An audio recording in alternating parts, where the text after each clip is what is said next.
ambush. How many did you save? Just like a dream. You did the only thing you could do. And you lost. Like a dream.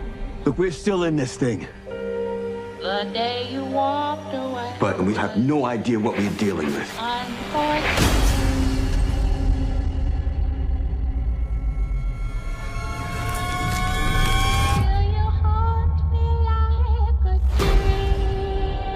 Things are getting worse around here, aren't they? Boyd, we're out of food. Too many things are changing here. I have to remember. Remember what? What's missing? Here is rigged. Why can't they leave us alone? No matter what this place throws at us, we're gonna find our way home.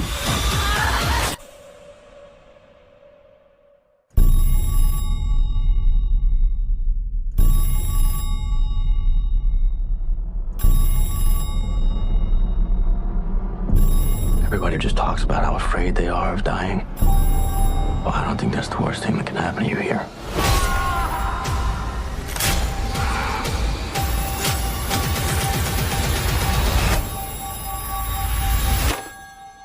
Hello? Like a dream. You looking for these? Into my life. You can't save them all. But things are really how they seem.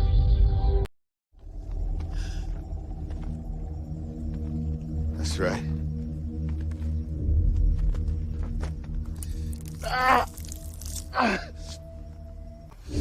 You want it?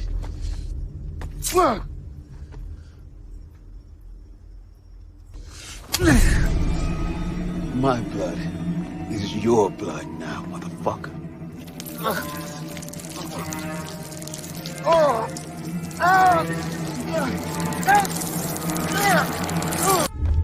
I like this game.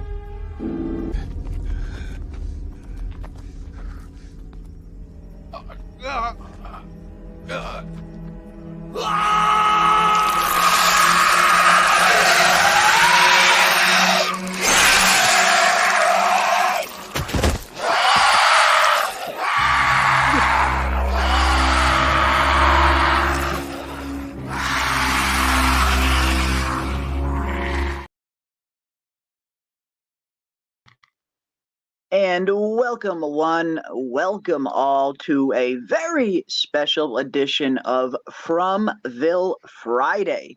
TGIFF, ladies and gentlemen, thank God it is Fromville Friday. And yes, Jay Ruiz, I like this game. I like this game. Yes, we like that game a lot indeed. And R.I.P. Smiley. R.I.P. to Smiley. Might be gone from the show, but he will never be gone from our streams. That is true. Smiley remains alive in our streams. Welcome one, welcome all. Where is he? There's our Smiley. He's always watching the chat, Smiley. Smiley is always keeping an eye on the chat. Welcome one, welcome all. And of course, speaking of the chat, we have been getting requests to add some new Fromville emojis, and we went ahead and did exactly that. We now have an all-new Jade emoji. We have a Jade's symbol emoji. We have a creepy nurse emoji, and we have a Father Cautry new emoji, all added this evening. And if you guys have any other requests for some new emojis, specific new emojis from related, leave them in the comment section after the stream is over. That is the best chance I'll have of seeing them. And I love seeing these suggestions. Love seeing the suggestions. But I hope everybody is having a phenomenal week. I hope everyone is enjoying their Friday. The weekend is just around the corner. The weekend is upon us now. Only a few more weekends fromless until the big show eventually gets here. We are less than a month away now. Just over 3 weeks. Just over 3 weeks, 23 days, as Ando says in the chat. Yes, 23 days, guys. 23 days away from Season 3 hitting our screens. And I know you guys are just as excited as I am. Maybe even more so. Maybe even more so. But we are going to talk about a lot of things this evening. Of course, there's been some very interesting new reveals. Of course, I'm sure many of you were here a few weeks ago when we took a look at the episode titles. And now it looks like we have a more definitive look at the episode titles and some of the episode synopsis as well. So we're going to take a look at a look at some of that this evening, and I cannot wait to hear everybody's opinions on some of these episode titles and some of these synopsis, and what potentially we could be expecting from some of these episodes. Absolutely, it cannot come soon enough, right? It really can't. From cannot come soon enough. Need good DV back, as Ando says. We need some good TV back. Not that there aren't some decent shows out there as well. But From is definitely the pinnacle, definitely the pinnacle, and I cannot wait for it to return. And judging by some of these episode titles and some of these episode synopsis, it looks like we're going to have a very wild and interesting season 3. It looks like there is going to be a lot of twists and turns thrown at our townsfolk. And I guess we're going to have to see if they are up to task. Is Boyd and company up to task for all of the myriad of different horrors that will be thrown at them during season 3? I guess we're going to find out. I guess we are going to find out. But first, we have a new member of the chat, Golden Child. What is up, Golden Child? So glad to have you here as a member. Welcome, welcome, welcome. Feel free to spam any and all of those new From emojis. All members have access to them. And thank you so much for supporting the channel. It really does mean the world to me, seeing people become members and hang out. It really means a lot. Everybody has been so supportive and cannot appreciate each and every one of you enough. So thank you so much for becoming a member. And I see the chat. The chat is calling for the woe. So you know what that means. You guys are going to get the woe. Cover your ears, folks. Whoa! Here comes the woe. Yes, here comes the woe, as the man in black says. Indeed. Indeed. Choco Beauty says, I really wish From had 24 episodes in each season to better flesh out the character. I very much wish that was the case as well. I mean, it seems like seasons have been progressively getting shorter and shorter each year. I mean, you look back just to the 2010s, during Days of Lost and Sons of Anarchy and some of these other shows that had 16, 20, 24 episodes in a season and came out every single year like clockwork. But we have seen, again, progressively over the years, series have been getting shorter and shorter. So I'm always up for more episodes. More is always better than less. And yes, with more episodes, you definitely have the added benefit and opportunity to flesh out some of these characters a little bit more, peel back the layers, a little bit more of a proper character development. And yeah, so more episodes would always be better than less. Absolutely. Absolutely. Let's see what else we got. We got Dana Marie, who has been a member for 15 months. Wow, Dana Marie, thank you so much for the support. One of our earliest Fromily members. Thank you, thank you, thank you. 15. I still can't believe it's been this long. Thank you so much for all the doors you've opened, all the love you have shown, and thanks for always being Team Homemade Lasagna. Yes, Dana. You know me, I am never going to betray my fellow Italianos. And we are Team Homemade Lasagna. None of that Stouffer stuff that Crazy Man tries to push on us. So yes, I am with you, Team Homemade Lasagna, and thank you so much for being a member for, wow, 15 months now, over a year. That is very much appreciative. Very much appreciated. Awesome stuff. Awesome stuff. All right, let's see who else we got here in this chat before we dive into tonight's festivities.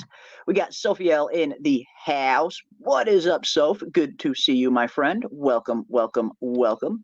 We got Kiwi Skirt in the building as well, one of our resident master mods, always slinging those links. And if you guys have not joined the Discord yet, hop on into the Discord. Here is the link. Kiwi is always dropping it.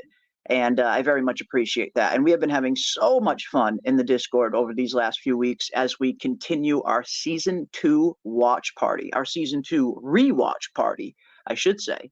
So yeah, hop on into the Discord and join us every Sunday night for the watch party if you so choose. Let's see who else we got. Got Dana again. What is up, Dana? Good to see you. We got Ando in the building. Welcome, welcome, Ando. We got Del Senia in the house. What is up, Del? Good to see you as well. We got Daryl Seymour in the building. Looks like Christy and the Bear Trap will be episode 3, and Jim might get the phone call at the end of episode 3. Yeah, we got some interesting stuff when it comes to the Bear Trap, and Christy potentially getting her foot caught in it, and many other things, We're going to dive into all of those.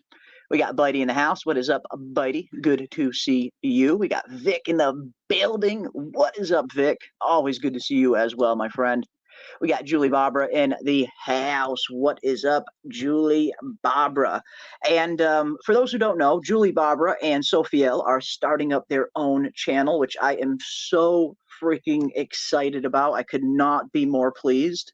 Anytime I see someone go from the chat to starting their own channel, very much like Scarlett and Dana did previously, it's always so awesome. You know, more people talking about From is always better. And I love seeing people kind of hop from the chat and start up their own channel and have some fun with it. That's what it's meant to be. It's meant to be having fun with. And Julie and Soph have been killing it in these chats and in the Discord since day one. And I look forward to seeing what they're going to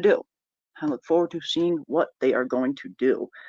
So, yeah, if you guys have a chance, give a subscribe over to Julie's new channel. I am actually a recent subscriber of it myself. I will grab the link and throw it into the chat. And we have a new member of the Fromily. A new place for the Fromily to hang out is always a good thing, in my opinion. So absolutely. As Rick Saylor says, the #1 rule is to always have fun. Yes, Rick. My pal Rick Saylor. That is the golden rule right there, isn't it? #1 rule, always have fun. And that's what it's all about, having fun and diving into some of the things that we all appreciate and all share in common. So I look forward to Julie and Soph and everything that they are going to be getting up to on their channel. And you know me, I will definitely be in the chat hanging out when you guys are set up and ready to go. So welcome. Welcome, welcome, welcome. Love it. Love to see it. We got Jay Ruiz in the house. What is up, Jay? It is good to see you as well. I see Bitey in the building. What is up, Bitey?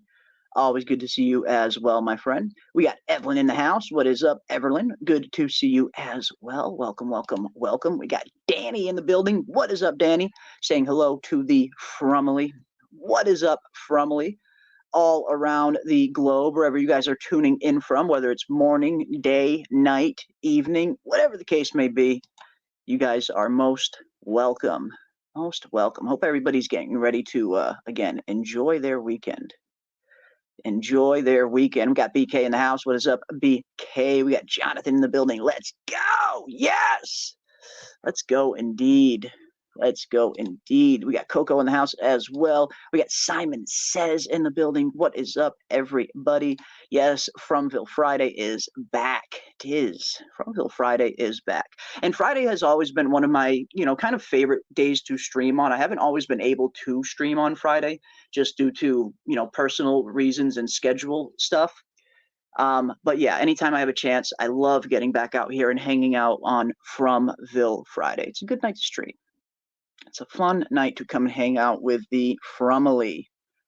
Hell yes. We got Illegal Mods in the house. In Season 2, Episode 1, Kenny's mom tells Ethan not to be scared, that she will protect him. I believe she dies saving Ethan. Oof, Illegal Mods. Interesting, interesting. And you may actually be onto something. I mean, we do see in the Season 3 trailer, we know Tien Chen is outside at night, which is putting her in severe danger. Many believe she is not going to make it. But we also have that other shot of Ethan opening up the door for the granny monster and Julie and Ethan having to retreat because of that. And they end up outside as well. Looks like Sarah gets a hold of them, but who knows what happens from there on out. So who knows? You could be right. That is definitely a possibility. Definitely a possibility. We got the man in black in the house. What is up, the man in black? Good to see you as well. We got Ricardo in the house. Good night. Good evening to all. Yes. Good evening to all. I see Purple Alizé in the building as well. SL Rhodes in the house. What is up, SL Rhodes? I see Katie Joe joining us this evening. What is up, everyone? Happy Friday, 3-day weekend. Yes, it is indeed. That's right, a 3-day weekend.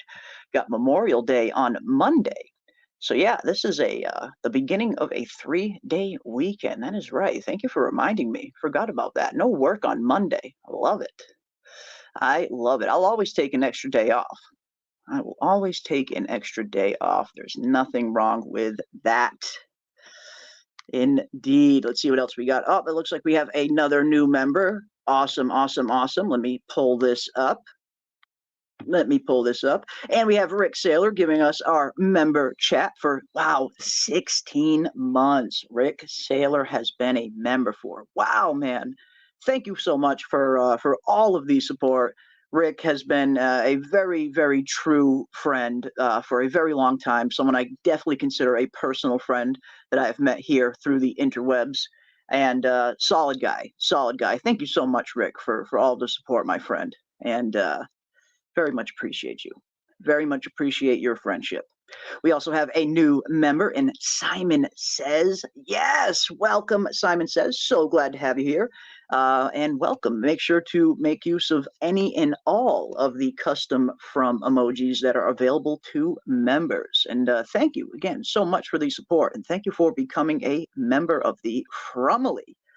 Very much appreciate you guys. Very much appreciate you.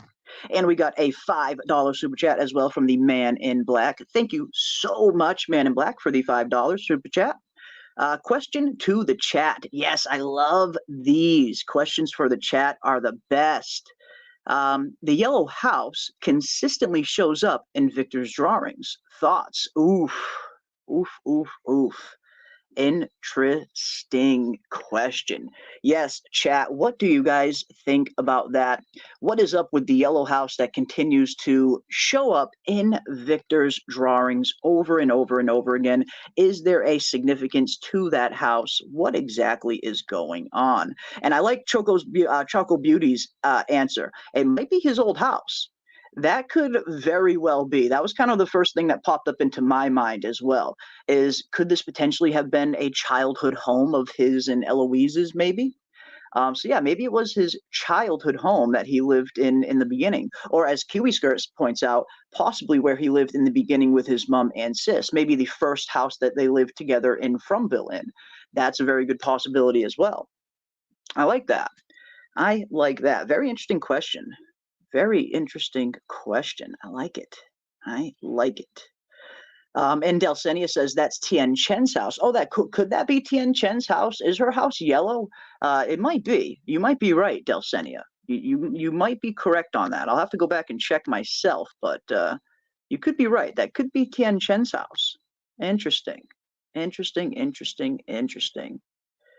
I like it. I like it. And again, thank you so much for the $5 super chat and the question. And thank you so much, Simon, for becoming a member.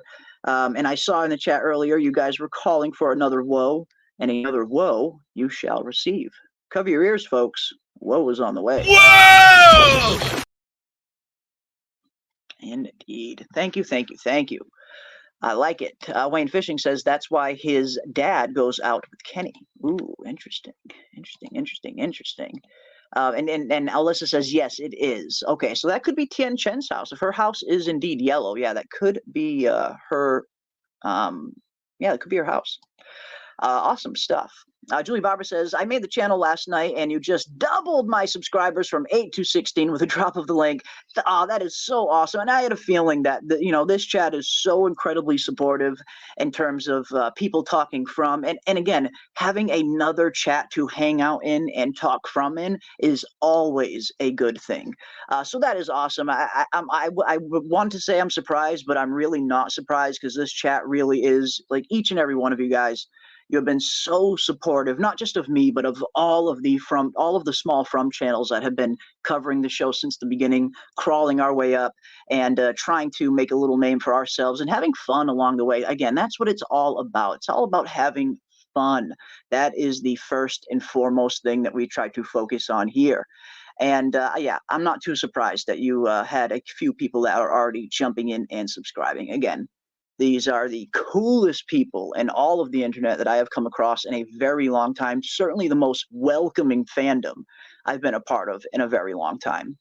So that is awesome. That is awesome. Before I have even any content up yet, thank you so very much. Well, now, again, that is awesome. I'm super, super pumped to see you starting up your own channel. And I look forward to seeing what you do over there. I look forward to seeing it because you have a very great mind when it comes to analyzing this show. So I look forward to seeing what you guys do, and Soph as well. I think you guys are going to make a very good team. A very good team. So awesome. Awesome, awesome. Justin's calling for some glitter. You guys want some glitter? I will throw out the glitter. I mean, shit, I'm not opposed to a glitter throw. Yeah, there's a glitter bomb for Justin White and the chat. You guys want it? You got it.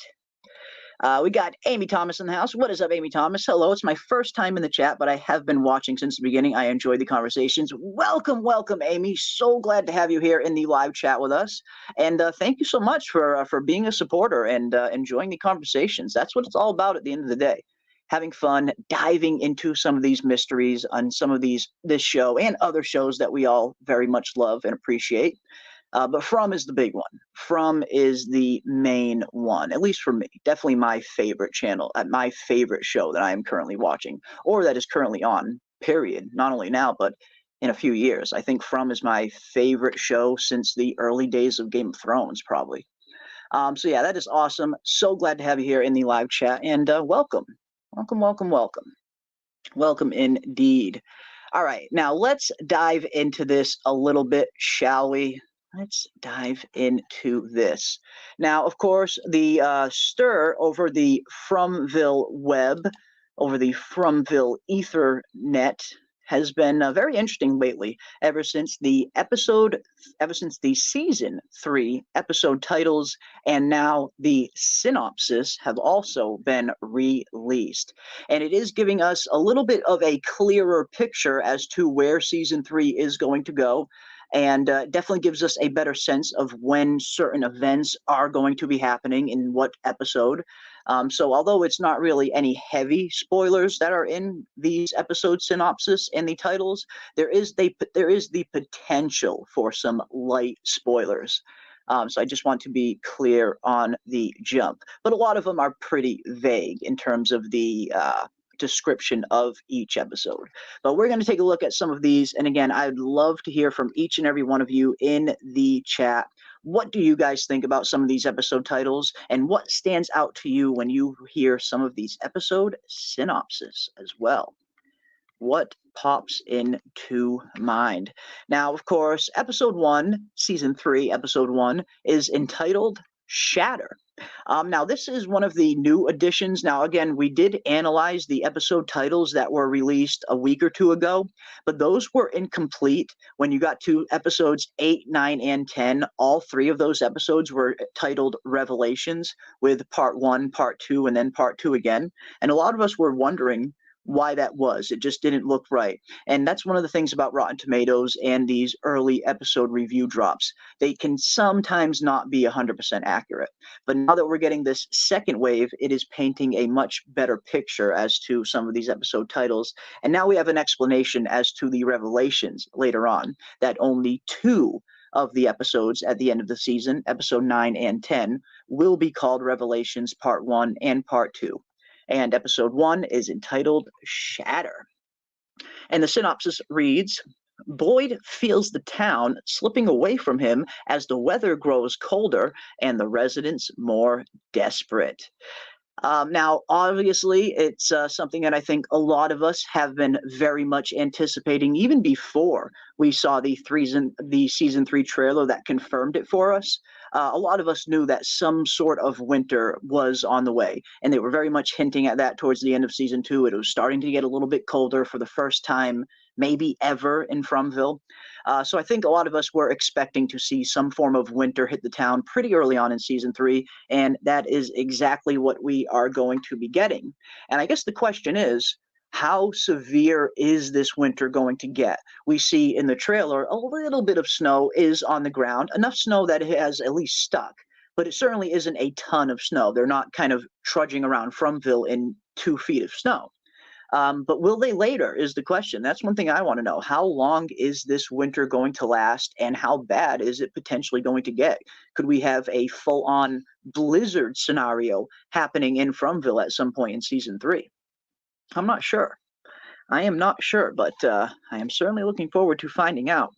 But let's see what you guys have to do. Yeah, the early episodes, titles are clues.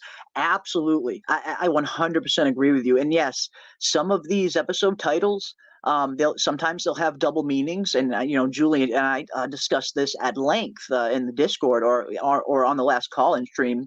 Looking back at some of the previous episode titles, a lot of them tend to have sometimes dual meaning within that episode, referring to kind of two different themes. So yes, some of these episode titles will be hints at what we can maybe expect in the episode, indeed. And of course, with this one being entitled Shatter, that certainly does not bode well, especially knowing that we are going to have a pretty big tragedy that is probably going to be happening either in episode 1 or episode 2 based on the synopsis. And it might happen right there in episode 1. So yeah, looks like we are going to expect winter coming around, and looks like it's going to probably get pretty gnarly. Oh yes, thoughts on GRRM going to write a blog for House of the Dragon. I am really looking forward to that. I did see that news recently, and I'm very much looking forward to seeing what George has to say. Knowing George's very, very hard stance on not being a big fan of shows changing source material, I get the feeling there's going to be some parts of season 2 that he's not too happy with. And I'll just leave it at that. But no, I'm very much looking forward to seeing what he has to say. I imagine he can't go full on, I imagine he can't go, he's probably not going to go full on savage with it. He is contracted to HBO at the end of the day, and I have to imagine there might be some kind of clause in his agreement where he can't disparage the show too much, maybe. But yeah, I'm looking forward to seeing what he has to say. I'm not expecting him to go too savage, but I am expecting him to maybe talk about some of the changes that maybe he liked and maybe some that he didn't like. But I'm looking forward to it. That should be a very fun blog when it does come out. Let's see what else we got. Oh, we got some gifted memberships coming in from the awesome Dana Marie. Thank you so much, Dana. We got 3 gifted memberships. Yes! 3 gifted memberships. Thank you so much, Dana, for the gifted memberships. Looks like Jay Ruiz is now a member, Amy Thomas is now a member, and Evelyn Martins is now a member. Welcome one, welcome all. So glad to have each and every one of you here. And yeah, for that, I see you guys calling for another woe. So another woe you shall receive. Whoa! Indeed. And I know Dana really likes the glitter bomb, so I will throw Dana the glitter bomb as well. Thank you so much for the gifted memberships, and welcome to all of our new members. And again, feel free to spam those custom from emojis. Awesome, awesome, awesome. Thank you. All right, let's see what else we got. Do you think there's a connection between Julie Randall and Mari? Maybe these 3 committed a similar sin. Yeah. I mean, you started to wonder why exactly were these 3 chosen. Now we hear this nursery rhyme, throughout season 2, and we know it's going to play some sort of part. They come for 3. And again, we see that the skaters did, in fact, come for 3 of our characters. But yeah, I've been wondering that myself. Like, what exactly do Julie, Randall, and Mari have in common. I mean, they're three people from three totally different backgrounds, it seems, that have probably lived totally different lives. So I have wondered what exactly they could potentially have in common, but no, maybe you're right. Maybe there's a certain sin that they all share. Maybe it wasn't just random. Yeah, I have often wondered that. And in terms of, we do see in some of these synopsis that Julie is going to be dealing with some kind of trauma in season 2.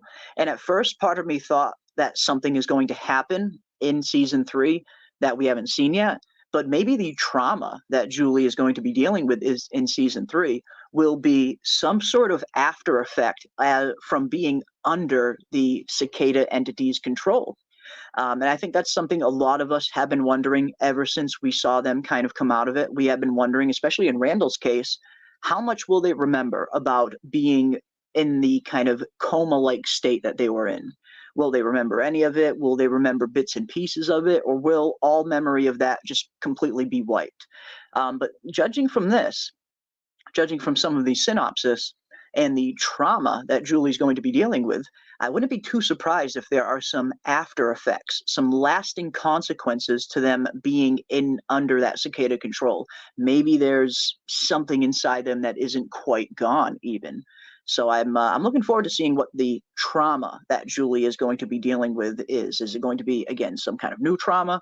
Or will there be some unforeseen consequences to being in a cicada coma, for lack of a better term? So yeah, I guess we'll have to see. I guess we shall have to see. Boyd's character will be tested all over, yes, and I definitely think this is going to be a big theme in season 3 in particular. We hear Boyd make that grand declaration at the end of season 2 that you can't break me.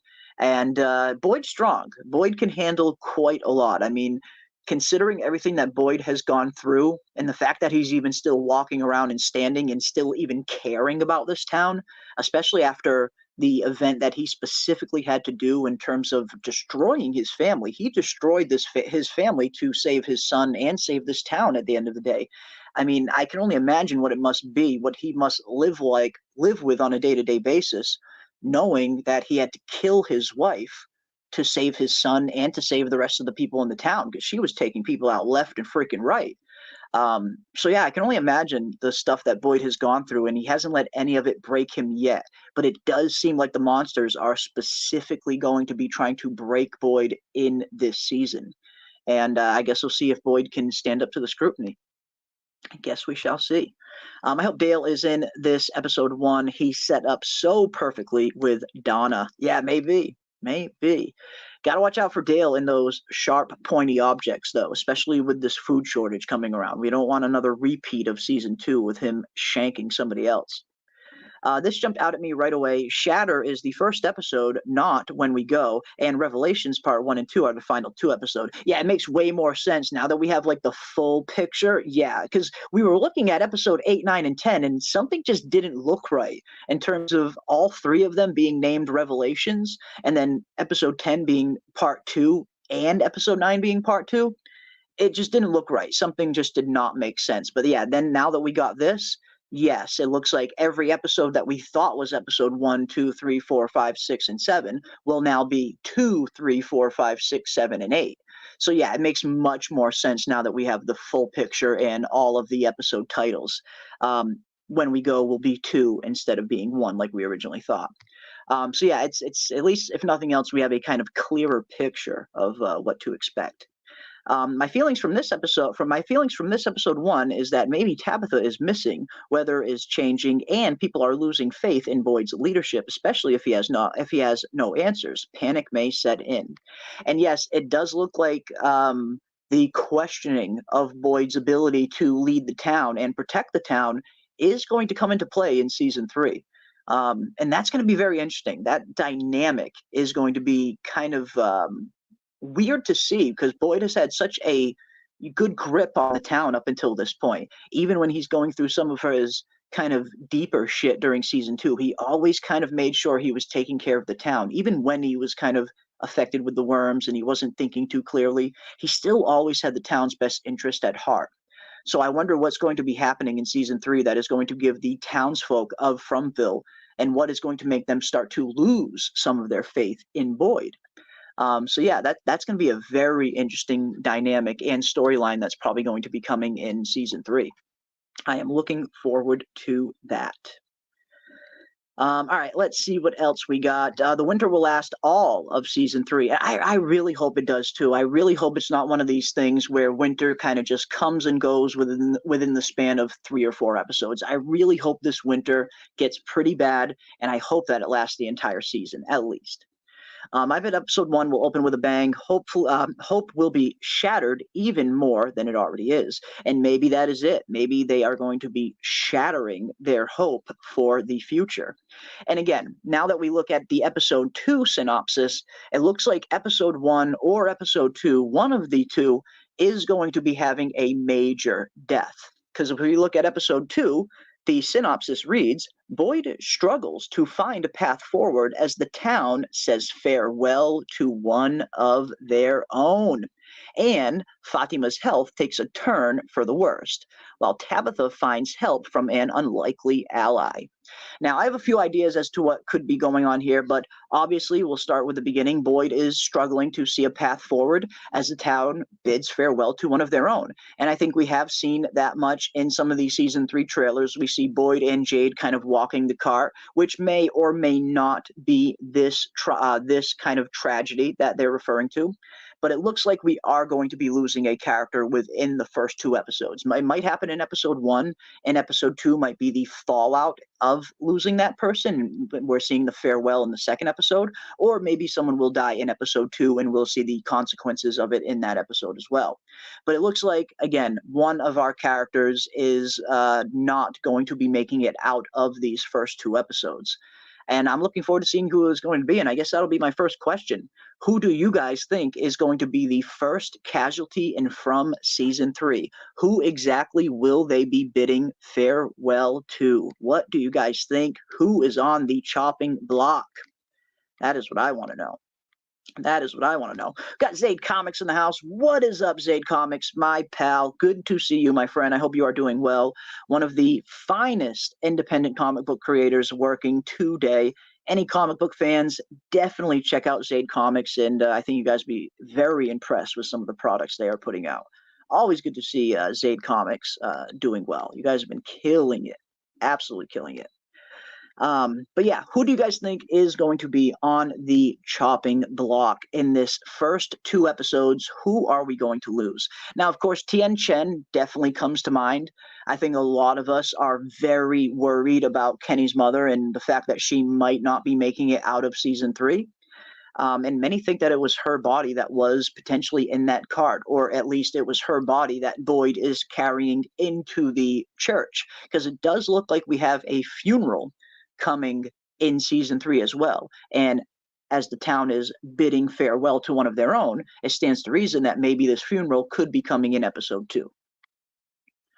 I'm wondering what the hell they're upset with Boyd about. What is this dangerous thing he is considering in episode 3 that Donna and Ellis try to talk him out of? That's what seems to trigger distrust in him. Yeah, it looks like Boyd is planning something, and it looks like it is dangerous by the sound of it. Yeah, we're going to get to that one in a minute. Let's see what else we got. But yeah, when we go, of course, I did a video on this, and we talked about it when we first kind of started to dive into some of these episode titles. When I hear When We Go, and I'm sure I can't be the only one who kind of thought of this as well, it instantly reminded me of the conversation that Jade has with Tien Chen at the end of season 1. It's one of Jade's better scenes in the entire series. It's one of the better scenes, period, in the entire series, where for the first time, or one of the first times, we really start to see the kind of humanity inside Jade. Jade came into Fromville like a dang bat out of hell. The dude was absolutely insane when he first got here. He's all over the place, very arrogant, and very ignorant to the dangers around him. But slowly but surely, as season 1 starts to progress, you start to see Jade come to terms with what this place is, and he starts to be one of the few characters that really wants to do something about it and try and find answers or find a way out. He's very proactive in that way. But when we do get that great scene at the end of season 1, just as they're getting ready to set up the radio tower, we see Tien Chen is praying, and she's mourning over the death of her husband. And the prospect of leaving this town is on everybody's mind at this point. And you hear Jade is totally kind of sensing what Tien Chen is feeling in that moment, that part of her might feel guilty to even leave if she feels like she is, quote unquote, leaving her husband behind. And Jade kind of gives her this very good and poignant story of a situation that he himself went through when he was a child. He talks about when he was young, he lived in France with his grandmother, and his grandmother passed. And after that, he had to get sent to the States. And he was reluctant to leave. You know, he didn't want to leave her, but someone told him they come with you when you go. So yeah, when I saw the "When We Go" episode title for season 3, episode 2, I instantly kind of thought back to that conversation between Kenny and Tien Chen, and that is making me only more worried that Kenny's mother will potentially be the casualty within these first 2 episodes. It's yeah, I am looking forward to it. I am looking forward to it. Let's see what else we got. And yes, it is one of the first things you think about, isn't it? For the first time, from the first time "When We Go," I believe that was a reference to Jade's quote. Yes, and they come with you when you go, to Tien Chen about her husband. Another big clue that it's her funeral. It might be. It very well might be. I know it's. I mean, that's the first thing that popped into my head is "When We Go," because again, some of these episode titles, I'm not going to be too surprised if some of the titles themselves are callbacks to previous kind of profound moments that happened earlier in season 1 and season 2. And that's what's great about a show like this. They foreshadow things super early on, that when you get to the payoff of that foreshadowing, you can instantly, easily look back and think, okay, they really were setting this up from the beginning. And maybe they were setting up this tragic death of Tien Chen since that very scene. Maybe that scene was the setup for her death to happen in season 3. So I guess we'll find out. I guess we will find out. In episode 2, I think Kenny's mom is dead. The unlikely ally probably is the priest from the trailer. Yeah, the unlikely ally thing was very interesting, and it very well could be the priest as well. My first thought was, when it comes to the unlikely ally, I thought maybe it was Henry, the person that Tabitha is going to be meeting in season 3. And it seems like he is going to have some kind of connection to Eloise and Victor. Many think it might be Eloise and Victor's father, even. And that very well could be the case. So I thought the unlikely ally could be either him, or maybe it could even be the cop Acosta. We know that there is going to be a new character in season 3, this female officer Acosta that does get stuck into Fromville when the ambulance arrives. And Julie, I actually really enjoy your theory in terms of kind of putting all that together and finding out that she was indeed an officer from Camden, Maine. Julie and Taryn, guys did really great research on that. So yeah, there is a possibility that maybe even Acosta could be the quote unquote unlikely ally for Tabitha, because Tabitha is going to be in a very predicament situation. I know we've talked about this in the past numerous times, but Tabitha is going to have a lot of suspicion on her when she wakes up in that hospital bed. She disappeared with her entire family, and then all of a sudden she pops up and her whole family is still missing. So at the very least, authorities are going to have some questions for Tabitha. And maybe even Acosta is the cop who has to question her. So I thought that could be an interesting possibility as well. Very, very interesting indeed. Let's see what else we got. Oh, we got a $5 super chat from Zaid Comics. Thank you so much, Phil. Very much appreciate that, my friend. Hope you're well, Jay. Just a heads up to all your horror heads out there. We just launched our newest hero/horror comic on Indiegogo, Psycho Slumber. Hope you dig it. Yes, Phil. Yes, indeed. And I can personally vouch for the quality of the comic books that Zaid Comics puts out. They are incredibly well drawn, incredibly well written, and they're always incredibly fun characters to learn about and to dive into. I particularly really enjoy his Crimstone character. So that is awesome, Phil. Yeah, any comic book fans out there, check out Psycho Slumber on Indiegogo. Awesome stuff. This channel did originally start off as a independent comic book channel, actually, before I kind of pivoted into A Song of Ice and Fire and From and Shogun and some of the other shows we talk about. This channel originally started as me just trying to have a place to promote some of my friends who have independent comic books. I have a lot of friends in the comic book business, and they're doing some amazing, amazing things. So that was what this channel kind of originally started as, was me just trying to promote some of my friends, and it kind of slowly morphed into, you know, some of my deep, deep, deep passions for A Song of Ice and Fire and From. But every once in a while, I like to kind of throw a light on some of these awesome independent creators that are really, really doing some interesting things, like Zaid Comics. So awesome, man. Awesome, awesome, awesome. Let's see what else we got. Does anyone think the dogs belong to Cannibal Cane killers? Ooh, interesting. Yes, we do see that there is some new kind of settlement, or at least some new kind of very small town that is going to be introduced in season 3 that has been that the fandom has been referring to as "quote unquote" Cannibal Village. Could it be possible that the dogs belong to them? I suppose it's possible. When I see these dogs, though, I get the feeling that they're not actually still alive. I think the dogs are closer to the boy in white in terms of being kind of stuck in time. Because when we first see that dog, it's when Victor is a child, right after the 1978 massacre, and Victor's 10 years old then. So there's no possible way that that dog could still be alive all of these decades later, yet we still see that same dog running around. So I get the feeling that dog isn't even really alive, per se. I get the feeling that dog might be kind of similar to the boy in white in terms of it's more of a spirit dog, kind of guiding certain characters from time to time. Because every time that dog shows up, at least in Boyd's case, it tends to help Boyd or lead Boyd to something that he needs to find, or a place that he needs to get to, whether it's the talismans or leading him back to town after he gets the worms. That dog has been there to help Boyd on multiple occasions, and it's going to be interesting to see where that dog is leading Boyd at the end of season 2 to start season 3 off. Let's see what else we got. Seasons 1 and seasons 2 had new arrivals. I am going out on a limb and say we have another arrival in the intro of season 3. Ooh, interesting. We do know we are definitely getting new characters that are going to be arriving in Fromville in season 3, and it looks like most likely it's going to be right around episode 4, judging by some of the synopsis. But will we get introduced to those characters earlier? Definitely a big possibility. Or will we get another arrival that might even happen in the first 2 episodes? That's possible as well. I guess we'll have to wait and see. Tian Shen is a Buddhist, but her burial looks like Christian. Why?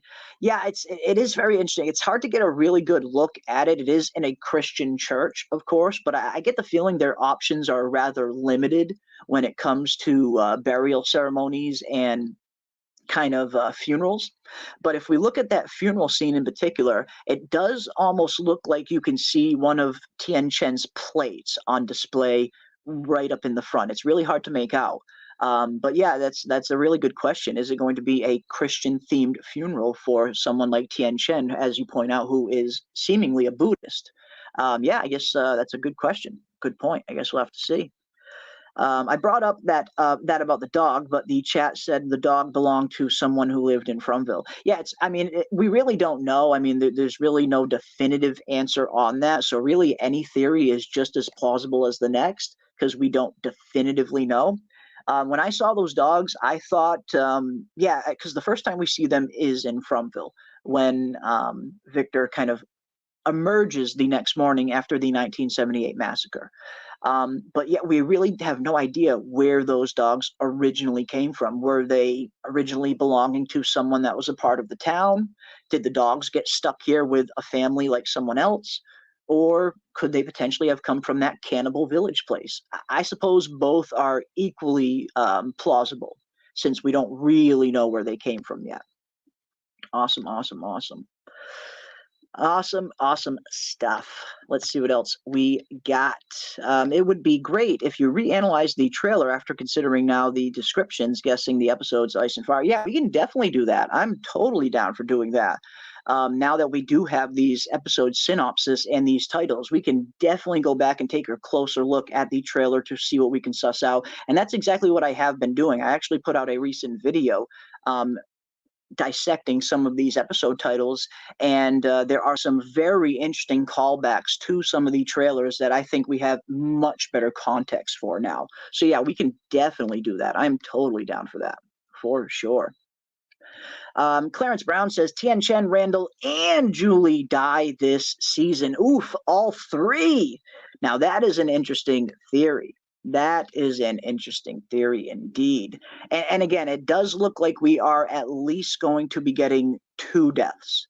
That's my prediction. I think we, just based on the synopsis, it does look like the town is going to be dealing with at least 2 different tragedies. One that is going to be coming pretty early on in season 3, within the first 2 episodes, and it looks like another one is going to be coming right around the episode 6, 7, or 8 mark. One of those synopsis, it seems like another tragedy comes around.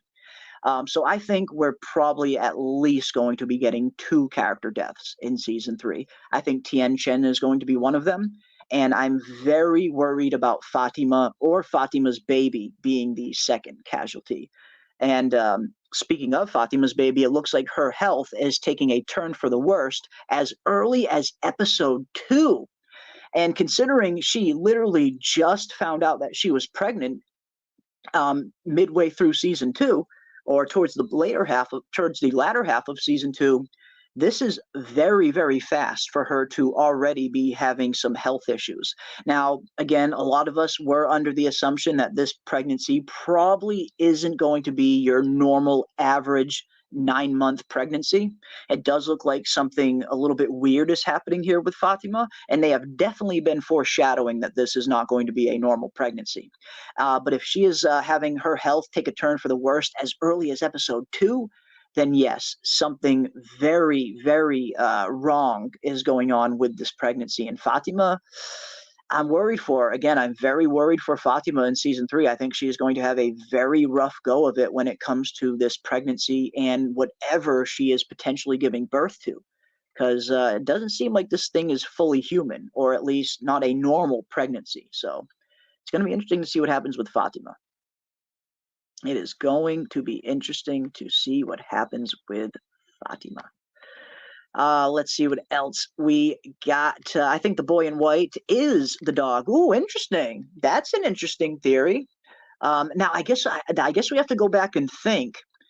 Have the boy in white and the dog ever appeared on screen at the same time? I guess would be the next question. Because you might be onto something there. I'm trying to think in my head. Has the dog and the boy in white? Yes, they have actually. We do see the dog and the boy in white both appear on screen at the same time when we first get the flashback to the massacre.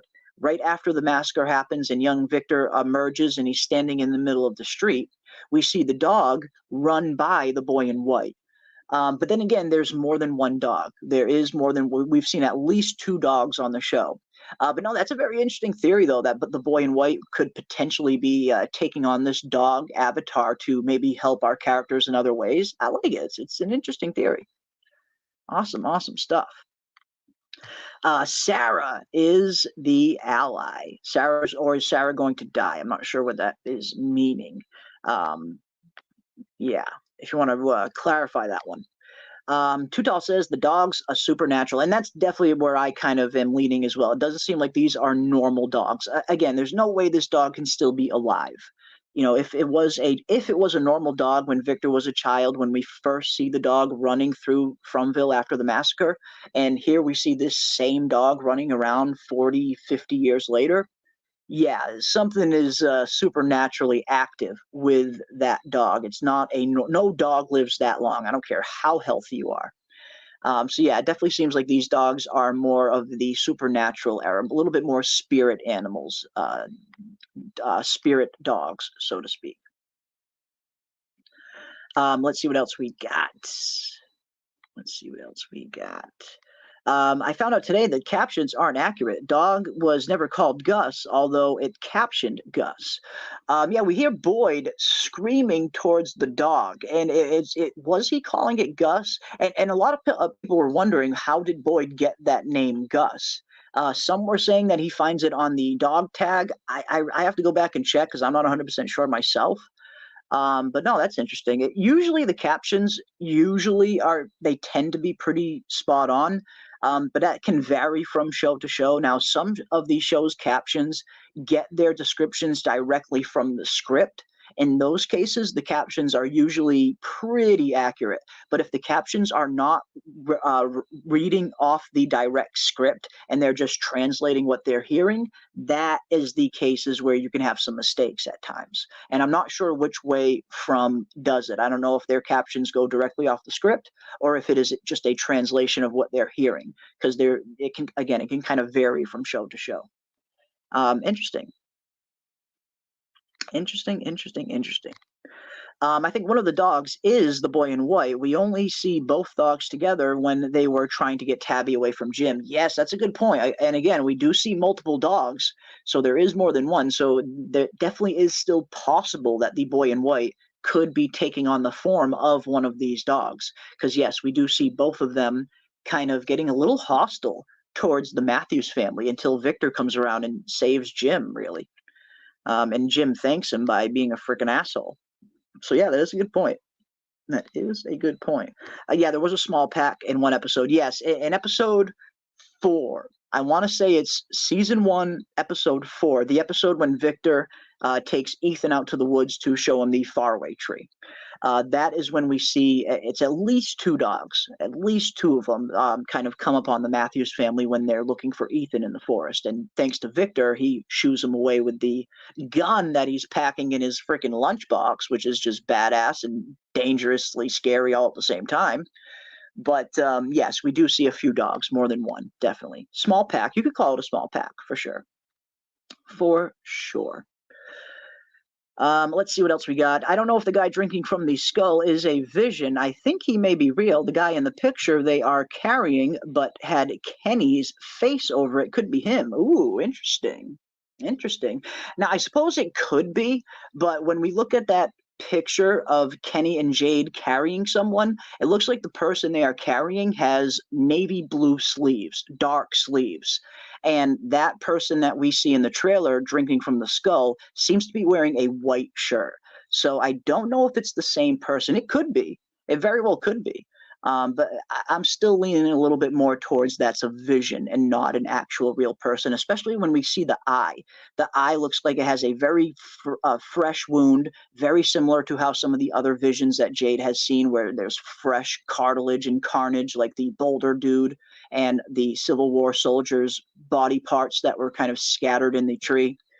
So I'm definitely leaning a little bit more towards it being a vision still, but you could be right. It could be real. It very well still could be real. And I guess we will find out. I guess we shall find out.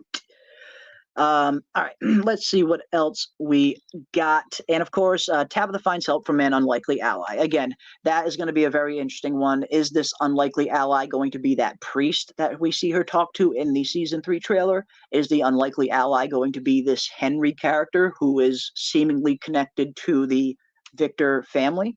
Or will the unlikely ally maybe even be the cop Acosta? I feel like at the very least, it's probably going to be one of those 3.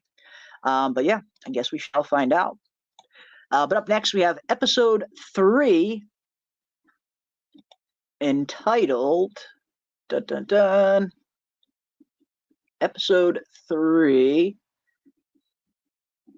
is entitled Mousetrap. That is right, Mousetrap. Now, this is a very interesting one. Very interesting one. Now, there's a few different things that this one kind of came to mind for me when I hear Mousetrap. The first thing that came to mind was whoever gets their foot caught in that bear trap, which, of course, is essentially a human mousetrap at the end of the day. So that kind of came to mind for me. But then also the conversation that Jade has with Tom, the bartender, very early on in season 1 also comes to mind as well.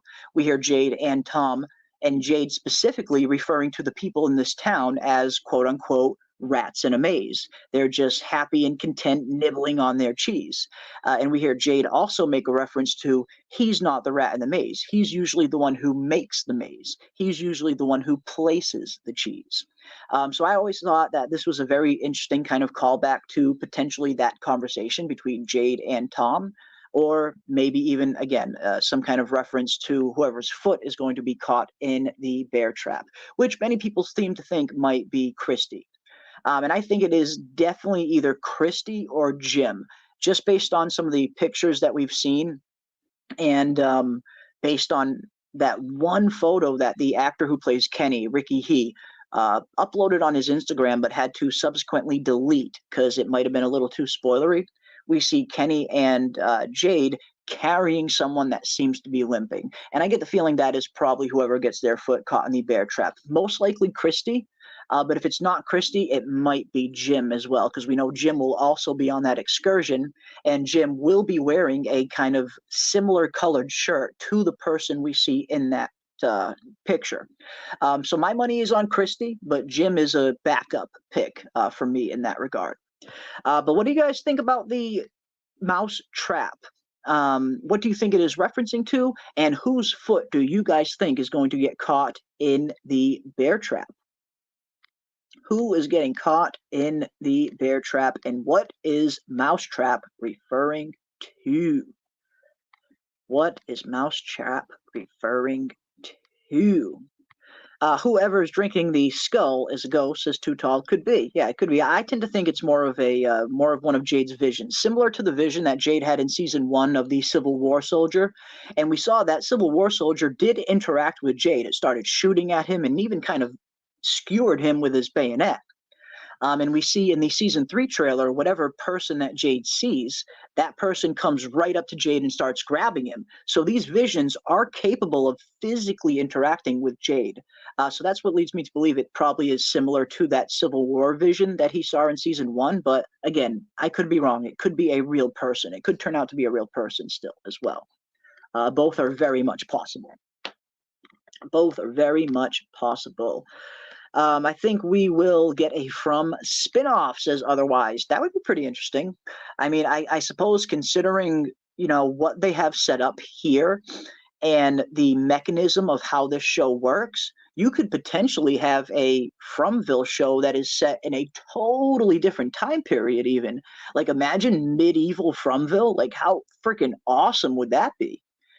So yeah, I mean, if done right, with the right creative people in the right places and with good writing, I would love to see a From spinoff maybe some ways down the road. Because yeah, the world that this show is set in is just so rich and just full of opportunity and it's like a big giant blank canvas that a writer can just have so much fun with, I would imagine. So yeah, who knows? Maybe we could see a Fromville spinoff set in a totally different time period at some point. Again, medieval Fromville sounds absolutely insane, but it could be fun. Could be fun. Let's see what else we got. They get a rat infestation, says Vic. Maybe that's it. Maybe mousetrap is literally they just need mousetraps because there's a rat infestation. That is certainly possible. That is certainly possible as well. Well, Jim has had it coming, says CJ. Maybe he did. I mean, he did wear a man bun in season 1, so maybe he deserved it just for that alone. That is very possible. Very interesting. Very interesting indeed. Boyd's dangerous plan might be connected to that yellow bile-like liquid. Ooh, interesting. It very well could be. Very well could be. I suppose it's possible. And I mean, the bile was a huge bust in season 2, but that's not to say that the bile might not come back in some other capacity, which I know we've talked about this in the past, but yeah, I mean, just because the bile didn't work as a direct weapon in season 2 doesn't mean they might not find some other use for the bile in a later season. That's possible. That is possible. Christy's foot for sure. She's the one being carried most likely, not the vision guy, as you said. Yeah, I mean, I think Christy seems to be the most likely case, the most likely pick. Again, just based on that one little shot we get in the trailer when we actually see the foot land into the bear trap. If you look at the pants that that person is wearing, it looks an awful lot like Christie's pants. And I'll play that clip. I'll play the trailer one more time so you guys can see for yourself. But yeah, it looks like it's probably Christie.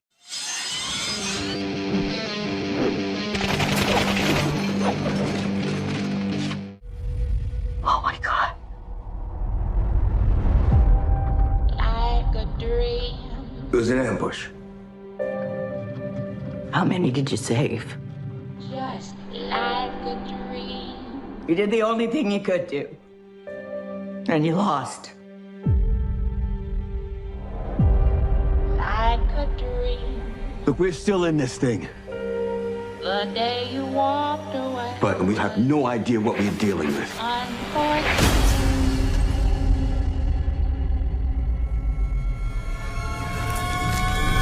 Will you haunt me like a dream? Things are getting worse around here, aren't they? Boyd, we're out of food. Too many things are changing here. I have to remember. Remember what? What's missing? Here is rigged.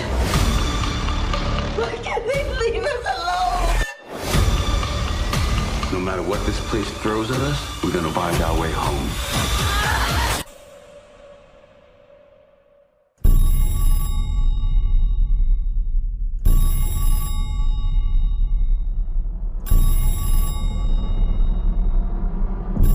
Everybody just talks about how afraid they are of dying.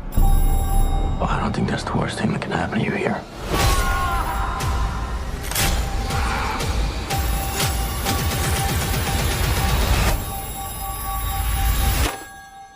Hello? Like a dream. You looking for these? Into my life. You can't save them all. But things are really how they seem. You can't save them all. So yeah, when we see that foot get caught in that bear trap, you see the bottom of the jeans that are kind of folded up like that. It looks very similar to Christie's pants that we've seen previously. So yeah, my money is going on Christie, but Jim could be a potential backup just based on the color of the shirt. But I do think it is Christie. I do think it is Christie. And yeah, I mean, even after seeing that trailer probably 100 frickin' times up until this point, it just still isn't old. I still love that trailer. Just the way that they put together these From trailers, like still to this day, the From trailer for season 1 is still one of my favorite trailers of all time. Between the choice of music that they play, the tone, the cutscenes, the transitions, it's just such a well-made trailer. All of their trailers are very well made. So yeah, it's one of those trailers you just don't get sick of, or maybe you do. I'm sure there's probably some people that are sick of seeing it, which is totally cool. But for me, yeah, I still love that trailer. Is it possible Mousetrap is not literal? I definitely think that is possible as well, and that's why when I hear Mousetrap, I think of the metaphor or the callback to the conversation that Jade had with Tom in season 1, in terms of the people of the town being stuck inside a mousetrap, a maze, and how Jade refers to himself as usually being the one who builds the maze, the one who places the cheese. So I think it could definitely be maybe not so literal. It could be kind of more referencing something else, a metaphor even. So I do think that is possible, or it could be a little bit of both. Again, some of these episode titles could have double meanings. Oh yeah, we need to see a possible trap for a monster. Yes, Alyssa Ann. And one thing that had me very intrigued about season 3 and very excited is, again, some of the stuff that the creators have been saying is very interesting. And we have one specific quote from John Griffin stating that the survivors will be going on offense against a myriad of threats surrounding them. And I love the idea of them potentially taking the fight to the monsters. They've been on defense for so long, and they really have had no definitive way to fight against these monsters. Yes, Boyd took out Smiley with the worms, but that was more of a one shot, one kill kind of thing that they can't repeat. They do need to find some kind of way to combat these monsters and fight these monsters. I very much think, you guys have probably heard me say this a million times, but I very much think fire will work on these monsters. Fire always tends to take things out that are very formidable and hard to kill. But I also think decapitation might work as well. If you cut the head off of one of these monsters, I do think that'll probably kill it as well. So I don't think they're invulnerable. I don't think they're immortal. They're hard to kill, yes, but they must have some kind of vulnerability. And again, I wouldn't be too surprised if fire is a big vulnerability. We did see that fire destroyed Smiley's body after he was dead. So yeah, we do need to see them go on the offense, but that'd be interesting, and I think that would be a very kind of twist that maybe not a lot of us saw coming. That maybe the mousetrap is referring to the humans laying a trap for the monsters. That could be pretty interesting. I would like to see it. I would love to see that. The healing factor in that place makes me think the place is a dream. And yeah, I mean, when it comes to dreams and the dream state world, this show is just littered with so many references to dreams and the dream world. And not just the show, but you look at some of the promotional material, listen to some of the songs that they play in some of the trailers. Almost all of these songs reference dreams in some way, shape, or form. So dreams and the dream world seems to be a huge part of this show. In what capacity still remains to be seen, but we have seen that people can pull things directly out of their dreams into the real world. And that was one of my theories for potentially how the monsters were created. I put a video out a few days ago, and it's been receiving some really good feedback, and I very much appreciate everybody who left comments on our recent From videos. The conversation has been so fun.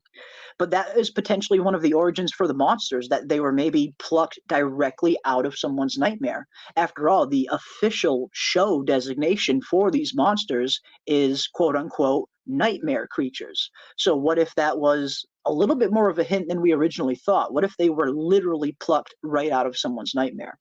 But either way, whatever the origin of the monsters are, it does seem like dreams and the dream world is playing a pretty big part on this show. And even when it came to the influence behind some of the monsters and the influence behind the monster design, which we recently talked about in terms of the Francis Bacon painting of Pope Innocent X being a huge inspiration for the design behind some of these monsters. And we'll get into that a little bit later after we get through these episode titles. But yes, I think dreams are going to play a very big part on the show, without a doubt. Let's see what else we got. Now, of course, we also hear episode 3, Mousetrap. Kenny leads a group into the forest in search for food. And of course, this is why a lot of people seem to think that the mousetrap, the bear trap scene is going to be happening in episode 3. Because yes, we saw in the trailer that Kenny and Jim start to trek out into the forest in search for food. And it seems like that is when they come across this weird totem thing for the first time. So yeah, I'm really looking forward to seeing how this kind of trip is going to go. And we even heard some interesting dialogue that MGM and From were teasing pretty early on, dialogue directly from season 3, in terms of Kenny referring to some kind of trip and saying, oh, don't worry, guys, it won't be that bad. I wouldn't be too surprised if that was referring to this little excursion that Kenny is going to be leading. So yeah, we know food is going to be very, very in short supply in season 3. The food shortage is getting very, very difficult. So yeah, they got to find some kind of sustenance somewhere. The forest doesn't seem to just be providing livestock like it used to in season 1, where Boyd would kind of go out into the forest and they would find chickens and goats and cows and such. It doesn't seem like the forest is providing for them like it used to. So yeah, they're going to have to figure something out. They are going to have to figure something out. But next we have Donna and Ellis try to talk Boyd out of a dangerous plan. Now, this is very interesting, and I saw some of you mention earlier, which I 100% agree with, that this could potentially be the catalyst for the town later starting to kind of turn on Boyd a little bit, or not turn on Boyd, but at least question some of his decision-making skills. and maybe this is the origin of that. Whatever plan, whatever dangerous plan Boyd is going to be enacting, I am really looking forward to seeing what exactly it is going to be. And it's going to be interesting. We're going to see Donna and Ellis both trying to convince Boyd that he is going down a wrong path. So I guess we'll figure out what that path is. But next we have Tabitha makes a mind-bending discovery. And I love this. I absolutely love this. What exactly is this mind-bending discovery that Tabitha is going to make? Will it be the Ankui drawings that we see in the season 3 trailer? We know Tabitha will eventually make her way to this house.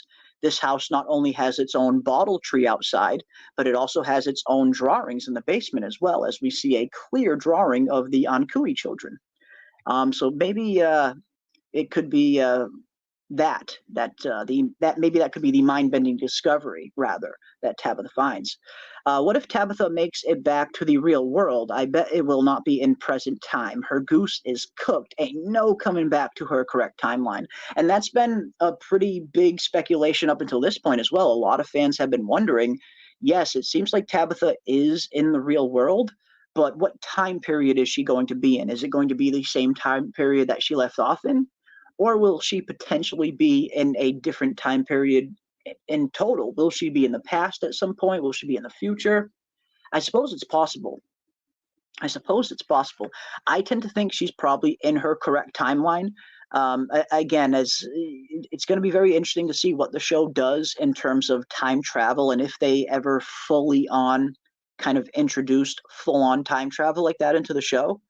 I don't know if they're going to go that heavy with it, but I get the feeling Tabitha is in her correct timeline. Just looking at some of the technology when she wakes up in the hospital, it looks very modern.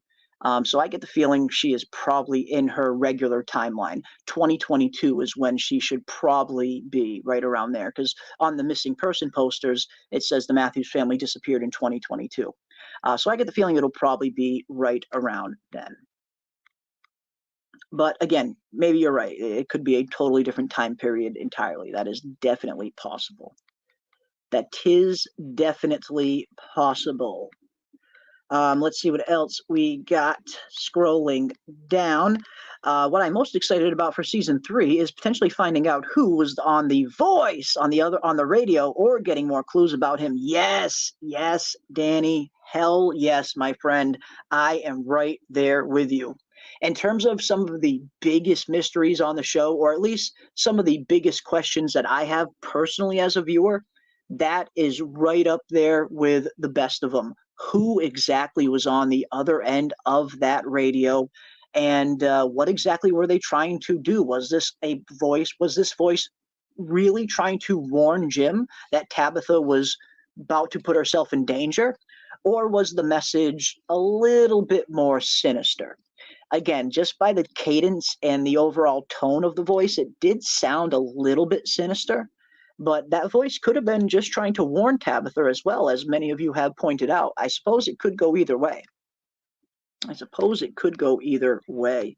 I wonder what the hell they're going to eat without any food, and what they could even find in the forest. I think the evil entity cut off the food supply, and yeah, it seems like whatever. If it wasn't the evil entity that we dealt with in season 2, it was probably just Fromville itself. Now we know that the forest, the town, whatever Fromville is, it does seem to have a kind of living consciousness. Something is controlling this place. It's capable of sending storms. It's capable of collapsing entire houses.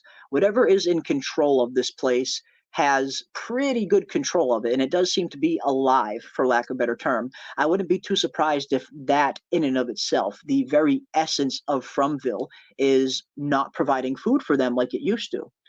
So I do think that could potentially be what is happening there. And that is probably a result for all of their meddling. We do see at the end of season 1 that the theory that Nathan had, in terms of if people try too hard, quote unquote, if people push too hard, something will push back. So it definitely seems like whatever is in control of this place, it doesn't want people wandering too far. It doesn't want people trying to escape. And we've seen a lot of our characters doing exactly that, looking for answers, trying to escape between Boyd, Jim, Jade. There's many characters that are actively trying to find a way out, and maybe all of that could be affecting this place negatively, and maybe that's why they're not finding as much livestock and food that they used to. So yeah, I definitely think that's possible. Let's see what else we got. Yeah, bring the chickens in the house. LOL. Yes. And that's the thing. We hear Boyd talking to Donna in the season 3 trailer saying something about an ambush. It was an ambush. And then we hear Donna say, you saved as many as you could. Now, I wouldn't be too surprised if this is an ambush that the monsters set for the townsfolk. And we see that one scene where it seems like one of the cows and some of the livestock are out of their pens at night. And I wouldn't be too surprised. Again, I just feel like it would be a very ingenious plan from the monsters if they were to let all of the animals out of their pens at night during a food shortage, which would force the people of the town to leave their houses at night to save the livestock. You know, if the food shortage is getting as dire as it appears to, this livestock and these animals have never been more valuable. So that could be a very interesting way that the monsters could lure people out of their houses at night if they just let the livestock go. So I get the feeling that could potentially be the quote unquote ambush that Boyd might be referring to. It would be a very nasty plan if the monsters started to go that route and started to kind of really set traps for the town. I guess we'll find out. I think Kenny and Jim will go back into the real world post episode 3, most likely post episode 4, since episode 4 is when the police officer shows up, and I believe police officer will tell Jim about Tabitha. Nice, very interesting, very interesting. Now that could be a different, it certainly would be a shock if Kenny and Jim ended up back in the real world too. But we did hear from some of the creators about season 3 that escape will become the tantalizing and real possibility of escape will be in season 3. So how exactly are the townsfolk going to know that escape is a real possibility unless they found out that Tabitha did in fact make it out? Because up until this point, Victor's going to come back to town without Tabitha, and all Victor knows is he left her at the Bottle Faraway tree. Victor has no idea what happened to her after she went in that tree. He has no idea if she lived, if she died, what happened to her. So they're going to need to find some kind of definitive confirmation that tells them for sure that Tabitha made it out. And yes, the cop Acosta could potentially be the bearer of that news, or maybe even the phone call that Jim gets could potentially be the bearer of that news as well. And I know you guys have probably heard me say it before, but I think that would be a very interesting way to not only give confirmation to the town that Tabitha did in fact escape, but it would also be a very clever way to kind of bring back that storyline into the forefront in terms of the voice that Jim hears on the radio at the end of season 1. If the phone rings this time in season 3 and Jim picks it up and it's the same voice saying, your wife shouldn't have left, Jim, that could be the confirmation that they need to know that Tabitha did in fact escape. And again, it could also continue that storyline as to whose voice was on the other end of the radio at the same time. So I'm really looking forward to figuring out how exactly they find out Tabitha is gone, and I cannot wait to see that scene when that phone rings. Absolutely. Sarah did Toby dirty. He ain't even get a service. No funeral, son. You're right, CJ. You're absolutely right. I mean, whoever dies in season 3, whether it's Tien Shen or another member of the town, it seems like they're getting a full-on funeral service. And some other characters have gotten full-on funeral services as well. When Matthew and when Megan died in the very first episode, her and her mother seemed to get a pretty decent funeral service. But yeah, when Toby died, he just got thrown into a damn ditch and buried. He got no funeral, no nothing. So you're right, CJ. That was pretty savage. Pretty.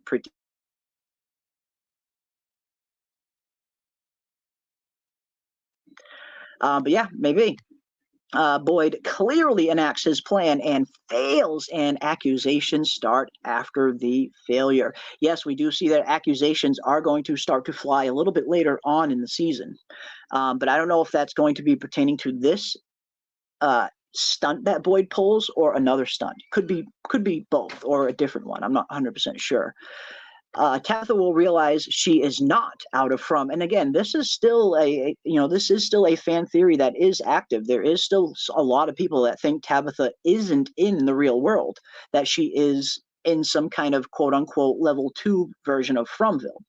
And again, I suppose that could very well be possible. I just think with everything that we've seen so far, with all the trailers and all the information that we have gotten about season 3, it seems like there's a lot more evidence for her being in the real world than being in some level 2 of Fromville place. But I suppose it is still possible. I mean, anything's possible until we actually see the episode. But I do think she is in the real world. I think she's in the real world, and I do think she is in Camden, Maine. But I guess we will find out.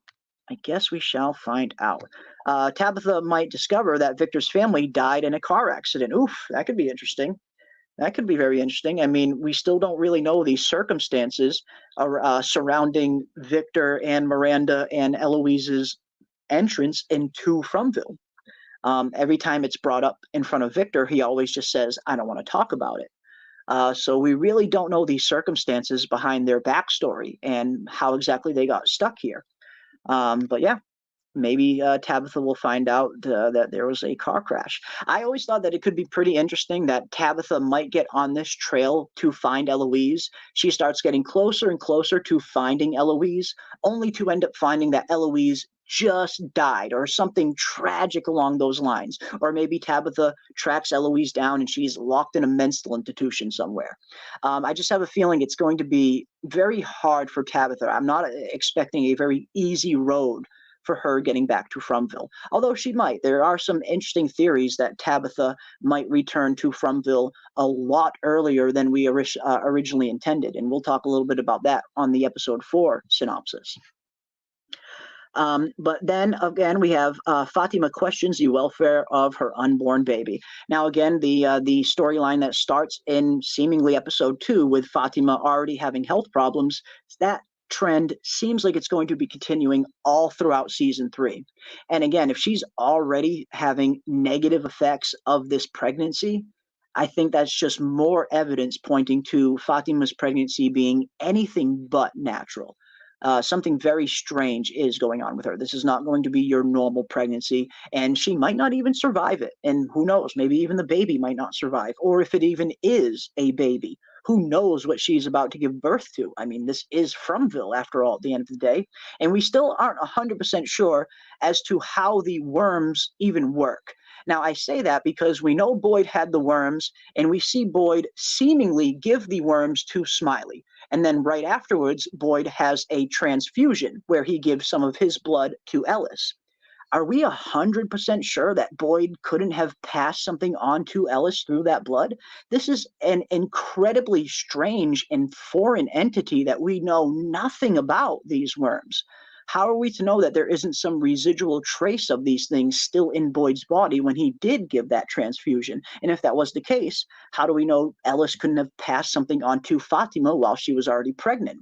And maybe, who knows what's going to be going on with this freaking pregnancy? But long story short, I definitely don't think it's going to be a normal one. Something very strange is happening with Fatima. And it looks like anyway, that her health is going to continue to decline over the course of season 3. But yeah, I'm worried. I am worried about Fatima. Christopher making long distance calls. He is the voice on the radio. Christopher making crank calls. No, 1969. It could be. I mean, that I do like that theory that it's potentially Christopher making these phone calls. I feel like that could be a pretty cool way to bring him back into the forefront of the storyline. Because again, there's just so much we still don't know about Christopher, still so much we don't know about Victor's mother, about Eloise, about the massacre of 1978. There's so many unanswered questions there that we need to start learning something about Christopher. And maybe this will be the season. And yeah, there's another one. The voice sounds like Christopher's actor. Again, it could be. Very well could be. Victor's dad would be quite elderly. He would. I mean, we know that Victor is roughly around his early to mid 50s, and the actor that is playing Henry that Tabitha runs into in the real world, that actor is in his 70s. So the age length does potentially line up where this person is at least old enough to be Victor's father.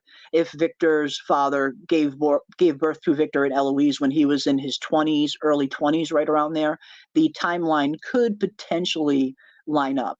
But yes, Victor's father would be very elderly right now. He'd be in his 70s or 80s. And it looks like, again, the actor that is playing Henry is in his 70s. He doesn't look that old. He looks a little bit young for his age, so props to him for that.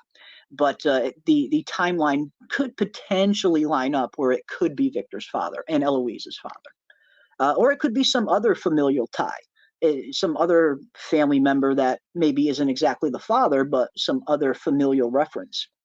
Who knows? And I also saw some people thinking that that could be Eloise's husband as well, where again, Eloise would be probably right around in her early to mid 50s.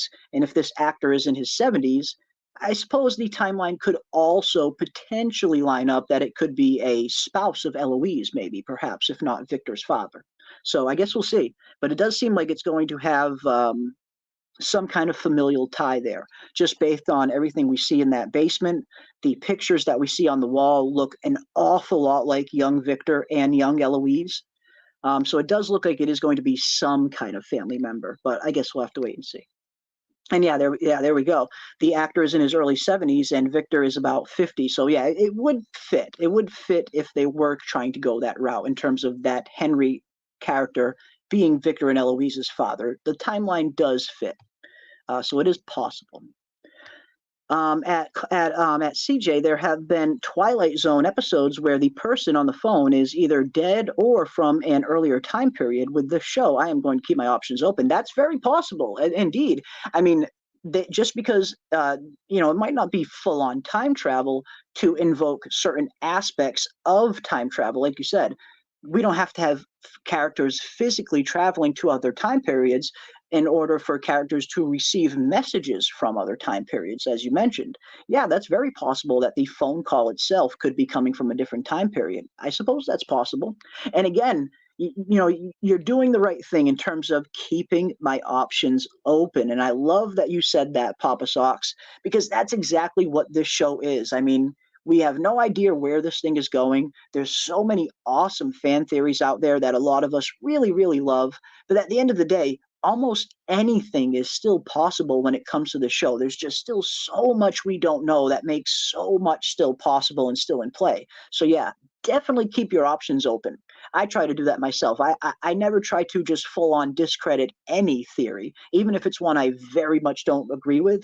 You never want to just completely dismiss theories, because you never know what's going to happen on a show like this. So yeah, keeping your options open is the way. That is the way. Let's see what else we got. The discovery of Tabithy, the discoverer of Tabby makes damn well better be mind-bending AF.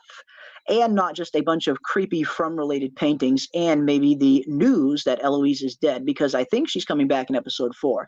She could be. She could be returning in that ambulance. I really hope she's not, personally. I just feel like that is going to be so anticlimactic if Tabitha returns after only 4 episodes. It just feels like such a wasted opportunity for a really good storyline that she could have had. So I really hope that isn't the case. There definitely is some evidence that she could potentially be in that ambulance and returning that early. But again, I really hope that isn't the case. I just feel like that's such a waste of a really good storyline that they could do with Tabitha in the real world. Having her return as early as episode 4, it's very anticlimactic. So it's possible, but I really hope that's not the case. I really hope that's not the case. Season 3, we will see monster barbecue. Maybe we will see some monster barbecues. Let's get some Molotov cocktails out there and light up some cowboys and some grannies and some creepy nurses, right? Let's line up some of these creepy monsters and burn them. I do think fire will work. Okay, I'll be very surprised if fire doesn't kill them. Look at the lyrics to the songs played on the jukebox. Dreams is repeated, yes, many, many times, as in hell, prayer, and lots of water. We gon' flood, y'all. Yes, we do have some interesting references to a potential flood coming at some point as well. From Victor's drawings to some of the other surrounding stuff. It does look like some kind of flood might be on the way. But as you mentioned, yes, if you look at some of the lyrics for a lot of the songs that are played inside the episodes, but even further than that, if you look at some of the songs that are played on the actual trailers as well, so many of these songs are references to dreams and dream states and the dream world. Yeah, it's they're kind of hitting us over the head with these dream references that it seems like it's going to play a pretty big part into whatever is going on here. And it already has. Again, we've already seen people pull things out of their dream and manifest them in the real world or in Fromville. In the case of Kenny and the hot cicada that burns his arm in his dream and he wakes up with the burn still on him. And of course with Elgin as well, having that dream of being pushed underwater by that weird looking creature and waking up spitting blood out of his spitting water out of his mouth. So things have been proven to be pulled out of dreams and manifest in the real world. So yeah, dreams are playing a very big part in the overall narrative. That's for sure. That is for sure. Let's see what else we got. And awesome stuff tonight, guys. You guys are absolutely killing it. Absolutely killing it. I agree. I don't want Tabitha to escape just to return. It would make me dislike the ending to season 2. Yeah, it would just feel very anticlimactic, you know, just for me personally. But yeah, no, I agree. Yeah, it just seems like, you know, they set her up for this kind of grand adventure to kind of go on her own, her trying to find her way back into her family, into Fromville. It just, yeah, it would seem like it's a bit of a waste if she returns after only 4 episodes. It just, I really hope that's not the case. It could be possible, but I really hope that's not the case. Them trees doing too much for me. LOL, taking trees would make me want to smoke some trees. Absolutely. And I feel like that's where Jade and Fatima, you know, I would be trying to become best friends with Jade and Fatima if I was in Fromville, because they seemingly are the source of the cannabis. Although if I ever got stuck in Fromville, there's a good chance I would have a lot of cannabis on me at the time as well. So I'd probably be a good source of cannabis if I was there too. I always have cannabis on me. Yeah, you know, it's you know, one of those things. I think Pops will tell Tabby Eloise died, but later she sees a picture and it's Donna. Ooh, interesting. Very, very interesting. I mean, Donna is right around the age of Victor, so timeline-wise, I suppose it's possible she could be Eloise. You know, again, the ages seem to match up. But no, that would be pretty nuts. I mean, if this is Victor's father and he's under the assumption that Eloise is dead, maybe he's under the assumption that Eloise, Victor, and Miranda are all dead. And then yeah, we see that crazy reveal and we see a picture and it's freaking Donna. That'd be nuts. That's an awesome theory. I love that one, Thomas. That's an awesome theory.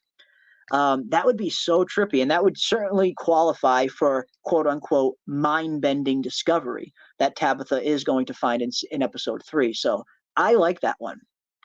I like that one a lot.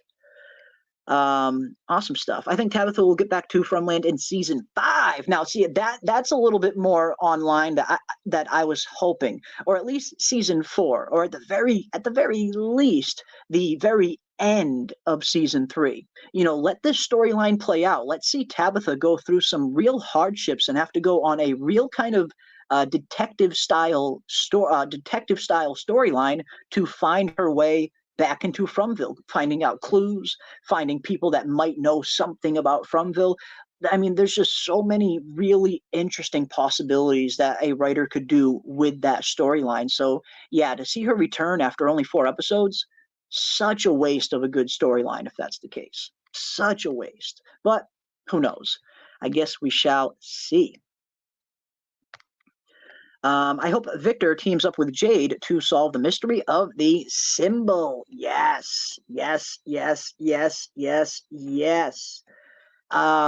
Yeah, I mean, in terms of storylines that I'm looking forward to the most, it's definitely Jade and the symbol. I cannot wait to see where that goes and what is going to happen there. It does seem like Jade is going to be at the center or at the heart of uncovering some of the bigger answers that we're going to eventually get. And of course, one of the biggest mysteries on the show is what the heck is this symbol? What does it mean? What is it referring to? Is it even a symbol at all? Yeah, I really hope that we get another team up of Victor and Jade. We got some really good scenes of Victor and Jade in season two. I thought their team up was one of the best team ups we've gotten on the show so far. I just feel like those two actors just work very well on screen together. Some actors just have certain scene chemistry that make their scenes a little bit better than others sometimes. So yeah, I would love to see Victor and Jade team up again and try to figure out what this symbol means. Because I wouldn't be too surprised if Victor still hasn't told Jade everything he knows about the symbol. I get the feeling there's a lot Victor is still probably playing close to the chest. Let's see what else we got. Tabitha isn't in the real world. I believe she's in another part of Fromland based on Stephen King's world. Ooh, interesting. Interesting. And we know Stephen King was a huge kind of inspiration behind some of the stuff here in From. And Jack Bender, one of the lead directors of From, Jack Bender and Stephen King are great friends, like really, really close personal friends.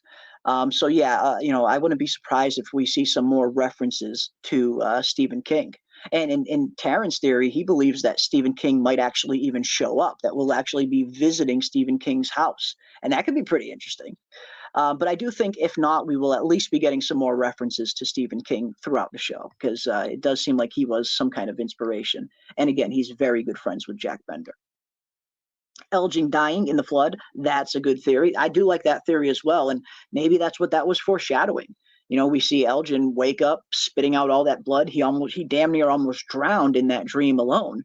And yeah, what if that was some kind of foreshadowing for the flood that is going to be coming, and maybe he will fall victim to the flood?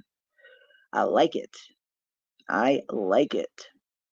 Rabbit says, you think maybe they are all being fed to a spider and tied to the tree, like Boyd's wife popped up. Oof. Maybe they are all comatose and being eaten by an alien spider. Now, that would certainly be an interesting twist, if nothing else. Yeah, because like you said, we do see that scene in at the end of season one where Boyd finds this kind of nightmare version of his wife strapped to a tree covered in spider webs. And that's right when Boyd gets bit by all the spiders. And a lot of people seem to think that there is going to be some kind of giant spider in the story at some point in time, which is very well possible. We have seen so many references to spiders in some of Ethan's dreams and a lot of Victor's drawings, and of course with Boyd himself getting bitten by spiders. So tons of references to some spider action. So I don't think we've seen the end of the spiders. I think we might see some more spider action. Elgin better not drown in the Grundles. Yeah, he might drown in the Brundles. That's certainly a possibility. And when he was coming into Fromville, he was getting this kind of message or having some kind of vision, but there was part of it that he couldn't kind of fully remember. But he did remember the Brundles. For some weird reason, he remembered some body of water from his vision, and that's when Fatima actually shows him the Brundles. But what exactly does that mean? I mean, could that have been, foreshadowing for the dream, and then even more foreshadowing for him drowning later? Maybe. You could be right. It's very possible. Very possible. John Griffin did say that part of the show came from a nightmare he had to fuel the show. Yeah, it does seem like nightmares and dreams are going to play a very, very big part. Very big part. Do y'all think the woman Elgin sees is Fatima? That was kind of my original thought.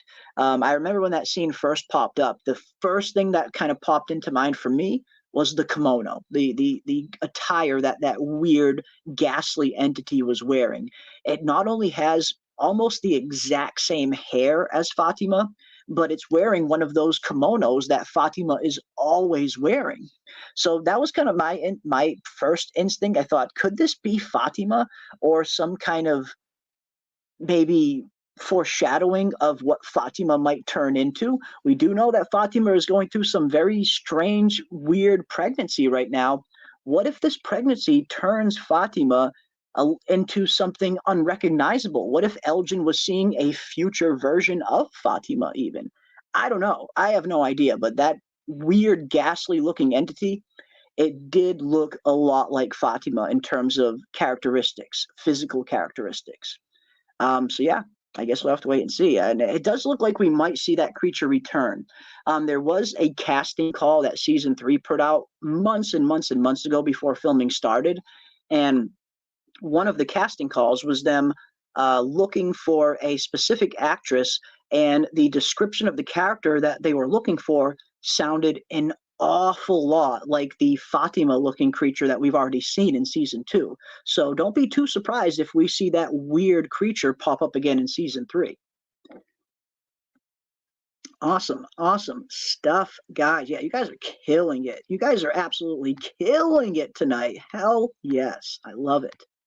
The show actually paid a company just to make the song for the season 3 trailer, "Like a Dream." That's proof that the theme of dreams states is essential to this show and explains so much. It really is. And again, you go back to every season 1, season 2, and now season 3.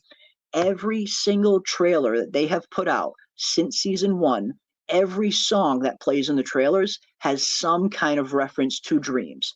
Every single trailer. So yeah, again, at this point, they're almost hitting us over the head with it. Dreams, the dream world, nightmares. Absolutely, Julie. It's going to play an essential part to the overall storyline when everything is said and done. Dreams are very important here, it seems. All right, let's continue this on as well. Tabitha makes the mind-bending discovery, and of course, Fatima questions the welfare of her unborn baby. So yeah, it looks like Fatima is going to be in for it with this pregnancy. But next, we have episode 4. Episode 4 is next. Let's see here. Now, this is the interesting one. This is a very interesting one. And it is an episode that many seem to think that Tabitha might be returning in this episode. And again, it's definitely possible. We do know that the ambulance that we have seen in the season 3 trailer, based on the episode synopsis that we are now getting here, it looks like the ambulance is going to arrive in episode 4. The synopsis, and of course, the title of the episode is very foreshadowing as well, There and Back Again, which could potentially be referring to Tabitha going there and now back again, now that she is back in Fromville, there and back again. So yeah, there are some signs pointing to this maybe being her return point. And again, I really hope it's not. I mean, even though there are some signs pointing to this maybe being the case, I feel like this would be such a waste of a really good storyline if she returns this soon. But I digress. Boyd is forced to make a tough decision when newcomers arrive in town at nightfall. And that's another very interesting aspect to it as well. This ambulance is arriving in the dead of night, which is a much different scenario than we've seen up until this point. We heard that Donna and her sister first arrived here in Fromville in the dead of night, and we saw how that played out, with Donna's sister getting savagely killed and Donna hiding in a bush for the rest of the night. So arriving here at nightfall is incredibly dangerous. Obviously, the monsters are already out. Arriving during the day, you at least have a little bit of time to prepare this person for what they've just walked into, like in the case of the Matthews family and Boyd. But this, I am really looking forward to seeing. It looks like, again, this ambulance is arriving in the dead of night in episode 4, and it looks like we do see Randall outside at night right near the ambulance. So I'm wondering what exactly is going on there. Does Randall potentially leave his bus or leave wherever he is at night to help this ambulance? Because, again, the ambulance showing up at night is going to put these people in a very dangerous position of getting killed right off the rip. And judging by the season 3 trailer, it looks like the EMT that was probably driving the ambulance is already getting killed. He's dead on the street. But we do see the cop is in the ambulance as well. And could there be somebody else in the ambulance also? Again, seeing a cop in an ambulance, it does start to make you think that maybe there was some kind of some kind of prisoner that might have been in the ambulance. And if that is the case, this prisoner was most likely handcuffed to a gurney, because sometimes you'll see that if a ambulance is transporting someone that is wanted for questioning or under police custody, they'll send a cop along with the ambulance. But there are some cities that just have cops in ambulances 24/7 that are maybe in some, maybe more dangerous parts or dangerous neighborhoods. Some cops tend to travel in ambulances for just for protection purposes. But I'm really looking forward to seeing what's going on there. Could this be the potential return of Tabitha? It very well could be. I certainly hope it isn't, but it certainly is possible. But it looks like Boyd is going to be forced to make some kind of tough decision when this ambulance arrives. And could the tough decision that Boyd might have to make is risking himself by going outside at night to try and save whoever's in this ambulance? Maybe that's the tough decision that Boyd has to make. Or maybe there's even a tougher decision. We know that the food shortage is incredibly important in season 3. They are going to be combating hunger throughout the entirety of this season, it seems. So having some more mouths to feed is going to be a problem. So I wouldn't be surprised if there's a little bit of a revolt to these newcomers arriving and maybe the townsfolk not wanting to share resources even. So yeah, Boyd, I'm looking forward to seeing whatever tough decision he is going to have to make. Should be interesting. It should be interesting. Let me catch up with the chat a little bit and see what you guys are saying. The ambulance, yeah, that's right. And Julie and Taryn also put together some awesome information on the ambulance, which gives us even more kind of confirmation that it is coming from Camden, Maine. The ambulance is from Knox County. And of course, Camden, Maine is located in Knox County. And that looks to be where Tabitha is also at in the real world. And yeah, the ambulance is going to be arriving in episode 4 there and back again. There's a toy ambulance in Tabitha's premonition dream. It all fits. Yes, we did see that ambulance in her dream of her walking up the stairs. That is very true as well. Yeah, it's possible. Again, this could be Tabitha's return point. Again, such a waste if that's the case. But it is very possible that she could be turning a lot earlier than any of us originally anticipated. Again, it's just, man, that's such a waste of a good storyline if that is the case, though. Bill D says, good night. We'll catch up on the rest tomorrow. Well, thank you so much, Bill D, for joining, my friend. And yeah, on the next episode of the Fromville Hour, we are going to be diving into Bill D and the rest of your outlines for season 3. I'm sorry we haven't got to them yet. I know I should have gotten to them much sooner. Then we got hit over the head with all this new information, and it's been kind of hectic. But on Tuesday's episode of the Fromville Hour, we will be diving into Bill D's outline for season 3, and I'm looking forward to reading it with everybody. Should be fun. Let's see what else we got. Mr. Shrike 540 says, I have a theory about the monsters being their ancestors from the past, hence why they have like old or outfits from different eras. Also, that's why when they see them, they do seem familiar. Ooh, interesting. They do seem familiar, but they have had their souls taken from them, and the place does seem to affect memories for some reason. Yeah, I mean, we have seen that in the case of Victor, certainly, that memories are heavily affected. And maybe, I mean, Victor's been here the longest, but maybe that's why Victor's memories are starting to go. Maybe the longer you are here in Fromville, the less your memories stay active. Who knows? Like the more time you spend here, the more you forget even. So yeah, memories have definitely been playing a part in Victor's storyline and some other storylines as well. But no, that's pretty interesting to think that maybe the monsters were potentially kind of ancestors to the townsfolk that are here now. That's an interesting theory. I don't think I've even heard that one before, but I love hearing a new theory. But like you said, it could potentially answer some of the period-correct clothing that we're seeing all of these monsters dressed in. All of these monsters seem to be pulled directly out of the 50s or 60s, right around then. So yeah, that could potentially explain that. Interesting. Very interesting. I must have missed on an episode, when did Donna arrive at night and get attacked and hide out all at night? I missed that flashback. It wasn't in a flashback. We don't actually get to see it happen. We just hear Donna telling the story to Tabitha in episode 2. If you go back to season 1, episode 2, when Tabitha and Julie eventually make it into Colony House, Donna starts telling the story of how her and her sister originally arrived here in Fromville. And Donna mentions that they arrived in the dead of night to these things already out in the street.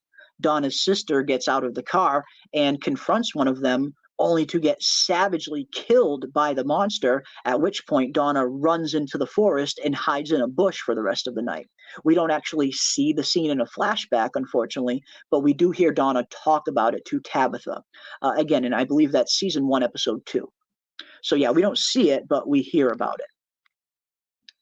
That's why Boyd wants the keys to get free Tabby. Ooh, I like it. Yes, because Boyd is looking for those keys. And if someone is in the back of that ambulance with a police escort, there would stand a pretty good chance that that person would be cuffed to the gurney. So yeah, maybe that's why Boyd needs the keys to get Tabby out of there. I like it. I like that theory. I like that theory. Again, I don't like the idea of Tabitha returning so quick. I feel like that's a big waste of a really good storyline and very anticlimactic. But I do like that. That is an interesting scenario there. I like it. I'm thinking the change of weather could be the reason the monsters came out in the day. Ooh, on Kingdom show, the zombies started coming out at day when the weather changed. Yes, I love Kingdom, Ty. Absolutely. Man, Kingdom, for me, Kingdom is the best zombie show I've ever seen. Blows Walking Dead completely out of the water. Even early Walking Dead, when that show was at its peak. Kingdom is just for me personally, Kingdom is the best zombie show I've ever seen. And they have a very interesting and unique take on their version of the zombie virus in terms of where it comes from. So yeah, I absolutely love Kingdom. I absolutely love Kingdom, and it's really unfortunate that that show has been in limbo for the past few years. They haven't canceled it, but they haven't renewed it, and it's been just in this weird state of flux for the last few years. But we are dying for some more Kingdom. I really hope that show eventually gets renewed. We have heard some rumors that some of the actors, some of the cast have maybe gotten into some legal troubles, but I haven't been able to find anything definitive, any definitive information on that yet. But yeah, hopefully Kingdom comes back at one point because that is such a phenomenal take on the zombie genre. It brings a kind of fresh take to a genre that started to get a little bit stale, in my opinion. I think Tabby will be back near the end of the season. Could be. Yeah, Tabby makes sense, Delsenia, but I think it could be someone else or double meaning possibly. Hopefully Tabby doesn't come back that soon, but she took a lot of photos on set. She did, yeah. There are a lot of photos that seem to be season 3 related of her inside Colony House with Victor, posing on the stairs and things like that. And of course, I mean, this show, most of this show is all kind of filmed in one central location up there in Nova Scotia. So her being on set isn't too much of a giveaway in and of itself, but it does at least make you think. I mean, could she potentially already come back that soon? And she could. I suppose she could. How long do you think it will take for the newcomers to realize the true state of the town? They always take time to adjust. And that's what makes a nighttime arrival so intriguing and incredibly dangerous because, yes, how exactly, and that's why I really like seeing Randall running out there. Could Randall potentially be coming to this ambulance to warn them that they need to get inside right now, that there's monsters all around? Who's going to believe that? It's just a completely absurd and unbelievable thing to just all of a sudden be confronted with. You stumbled into some weird mystical town with that you can't escape, and oh, by the way, these are all monsters that come out at night to hunt you. So yeah, how the hell do you convince somebody of that when they first arrive here? You're going to sound like a crazy person. So yeah, something like that takes some time to adjust to. We saw the Matthews family and Jade in particular when they arrived. It took Jade in particular, it took him multiple episodes to really come to grips with what this place was. Same thing in season 2 when Randall first arrived. It took him a long time to come to grips with what this place really is. So yeah, these new members of the town that are arriving in this ambulance, it's going to be interesting to see how they take it. Will the townsfolk even be able to convince them of the danger? I don't know, but we do see in that one scene the cop Acosta does have her gun drawn, and then in another scene we see Randall seemingly writhing on the ground. Now I think there are two possibilities of that. The cop Acosta potentially shoots Randall thinking he's just another monster, or Randall is having some sort of after effect from being in the cicada coma. And we do hear that Julie is going to be dealing with trauma in season 3. And at first, part of me thinks that something might happen to Julie or to the Matthews family that causes that trauma. But what if the trauma is an after effect of being in that cicada coma? We have no idea what kind of lasting effects are going to be that Mari, Julie, and Randall are going to be dealing with. So when I see Randall writhing on the ground like that, those are kind of the two options that came up for me. Either he accidentally gets shot by this cop Acosta who does have her gun drawn, or it's potentially some kind of cicada after effect thing that's happening. Interesting. All right, let's pull this back up here and continue on our merry way of dissecting these episode titles. Let's see what else we got. I want to see what people know on the real world. Yeah, it should be interesting to see, what state that it is in. What is Tabitha going to be getting up to? How is she going to get on the path to finding her way back to Fromville? How is she going to investigate? How is she going to find this house that Henry lives in? A lot of interesting questions for Tabitha's storyline. Well, I'm glad it's episode 4 because a lot of people will be so let down when Tabitha is not in the back of the ambulance. I hope so. I mean, I won't be let down. I'll be relieved if that's the case, personally. I just feel like her returning in episode 4 just feels very anticlimactic. But yeah, I guess we'll see. I'm looking forward to finding out either way. Either way, it should be a very fun episode. Should be a fun one. All right, let me pull this back up. Let's continue looking at these. And up next, we have Victor unearths memories from the past in hopes of finding answers. And again, we did see some of this in the trailer where Victor is talking with Sarah, and he's telling her that he needs to remember what is missing. And then we also see him digging behind Colony House, it looks like. And the first thing that popped up for me was, is Victor potentially trying to find another stash of drawings, perhaps, that were hidden or buried? We did see the Victor finding Eloise's drawings in season 2, and it unlocked a whole ton of memories in terms of more memories of what happened the night of the massacre and memories of him even having a sister at all. So I wouldn't be too surprised if Victor is looking for some more drawings, either his or maybe even some more of Eloise's drawings that maybe were buried at some point in time. Maybe Victor buried these drawings a long time ago, and now he has to dig them back up to kind of find some kind of memory. So I'm looking forward to seeing what Victor is going to uncover. And it says Victor unearths memories. Unearths sounds an awful lot like whatever he is digging to in that trailer is going to be some kind of memory that he uncovers.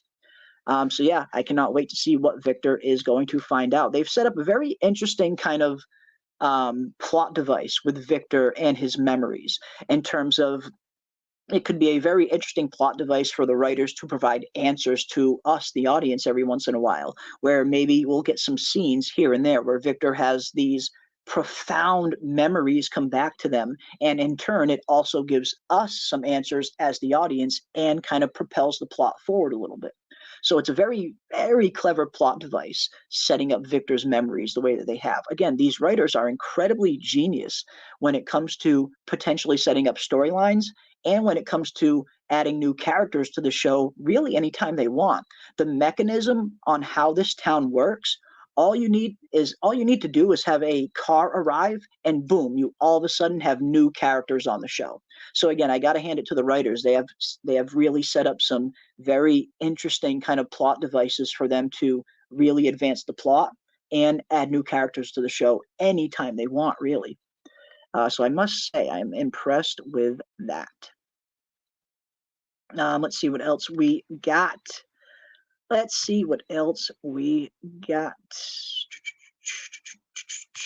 And is Fromland expanding more cabins and possibly more Fromland communities? I certainly hope so. I certainly hope we start to kind of kick open the door a little bit more in terms of the world building and start to explore some other locations. Like you mentioned, we are at least going to see some other kind of weird settlement out there. We see the log cabins in the trailer, and it certainly doesn't look like any of those buildings were our normal buildings that we know in the town of Fromville. So yeah, I would love for them to kind of kick open the door in terms of adding a little bit more to the world building of Fromville. Let's find out what else is out there, because I mean, if I was in this place, that would be one of the first questions I would have on my mind anyway, is what the hell is around us? What do we really know about our surroundings? How vast is this forest? Are there other structures out there? Are there other towns out there? Could there be other lighthouses out there? Like, these would be some of the questions on my mind if I was stuck in this place. I would want a definitive map. I would really want to map out as much as I possibly could everything that is around us. So yeah, I'm really hoping we're going to just explore some other locations in season 3. And again, based on the trailer, it looks like we are at least going to go to one new location. So I'm looking forward to seeing it. Cannibal Village, as it has been dubbed, which I do love that name. Absolutely love that name. 199 from Golden Child. So they're all in a car accident coma? Question mark. Now, again, they could be. They could be like seeing all of these crazy, weird references to dreams and dream worlds and the dream state and nightmares. And we see a lot of these characters seem to arrive here in Fromville in some kind of car accident or some kind of vehicle related incident. So yeah, I mean, could they potentially all be in one giant coma? Could Boyd's theory maybe be a little more right than we thought? Because this is a thought that Boyd has in season 2. He season 1 or 2, I forget. I believe it's season 2, where Boyd. No, season 1. Excuse me, it's season 1. Boyd goes to his wife's grave, to Abby's grave, and he even mentions exactly that. What if this is all one big dream? What if I'm lying in some hospital bed in some coma, and you and Ellis are right beside me, screaming at me to open my eyes? So as soon as I heard that, I thought, okay, they're adding more and more layers to this weird kind of dreamlike state, and the potential of all of these characters being in some kind of shared coma. So it's possible. Again, it's certainly possible, and that's what's so fun about this show. So many of these theories are still very much in play. There hasn't been a whole lot of theories that have been just outright debunked. So yeah, them all being in some kind of shared coma, certainly possible. Certainly possible. And thank you so much, Golden Child, for the 199. We got a $5 from Papa Socks as well. I hope Tabitha brings back a couple of grenades. What would you like her to bring? Now, that's an interesting question, and I would love to hear everybody in the chat, or anybody who wants to participate anyway, if you knew for 100% fact that you were going to be stuck in Fromville, what is the one item you would bring? What is the first item you would bring with you if you knew for a fact that you were coming to Fromville? What would you take with you? I would love to know what you guys think. But yes, grenades is a very good choice. Grenades is certainly a good choice. I get the feeling a grenade would probably take out these monsters easily enough. A nice big controlled explosion like that, yeah, that would probably take out one of the monsters. But yeah, I would love to know what you guys think. What would you bring if you knew you were coming to Fromville? What would be the first and one item you would bring with you? What would you bring with you? Yeah, I don't know, man. I'm trying to think. I don't know what I would bring. You know, part of me kind of wants to think you'd bring a weapon, but we've seen what weapons do to these monsters. They have little to no effect. So then you start to think of survival tools. What kind of thing could you bring with you that could have multiple, a multiple utility kind of tool that would have multiple purposes that could help you survive and maybe defend you at the same time? Yeah, man, I really don't know. If I could only pick one thing, I really don't know what I would bring. Man, I don't know what I would bring. But let's see what you guys are saying. Justin White says dynamite or bacon.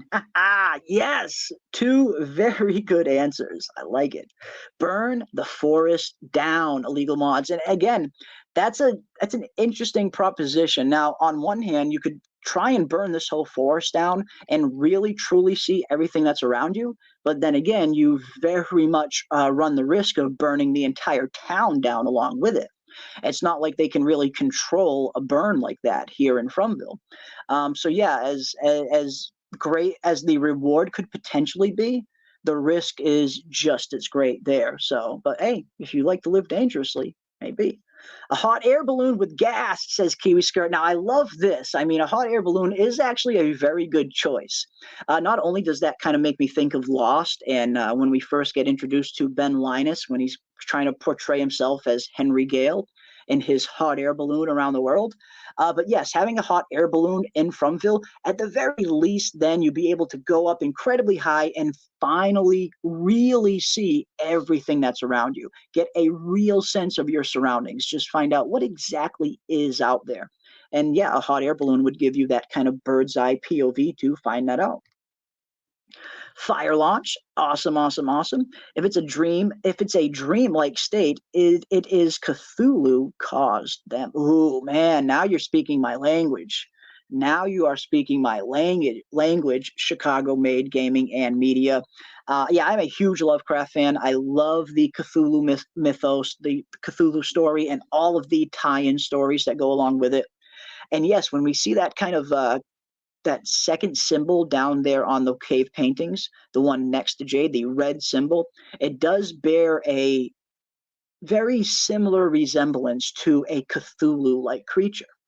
So I like that. That's interesting. Tabitha is bringing back drama. That might be the best answer yet. That might be the best answer yet. Tabitha is bringing back drama with her. Alyssa says a chainsaw. Now that's a good choice. That's a very good choice. It could have multiple uses. You can build with it. You can defend yourself with it. So yeah, chainsaw would not be a bad one. That wouldn't be a bad one. Tyler B says 50 cal and plenty of ammo. I refuse to believe these bastards are bulletproof.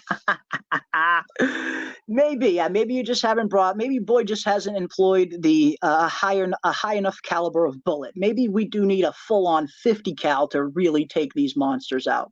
I mean, I imagine if you have like a nice sawed-off 12 gauge shotgun and you put that directly up to a monster's head and pull the trigger, it'll probably blow their head to smithereens. So I get the feeling they might not be totally immune to bullet fire.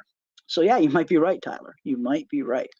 CJ would bring swords. That's a good choice. Very good choice. Again, I definitely get the feeling that decapitation might work with some of these monsters. So if you bring in a very sturdy katana, that could be a very formidable weapon against these monsters. It gives you some nice range, so you don't have to get too close to them, and you are very deadly with the katana swing. You could take a head right off potentially.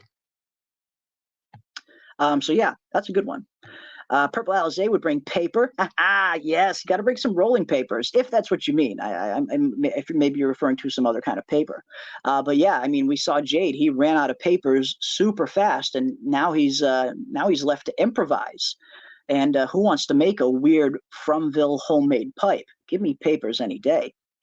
Yeah, an ash chainsaw. Let's go. I love it. I love it. Rose Anvil boots, says PK. Yeah, I mean, hey, nothing wrong with a good old pair of boots. Debbie would bring some indica. Yes. Again, now you're definitely speaking my language. If I knew I was coming into Fromville, that's actually a very good choice. I might just want to load up on as much cannabis as I possibly could and just get stuck there and at least have some fun while I'm there.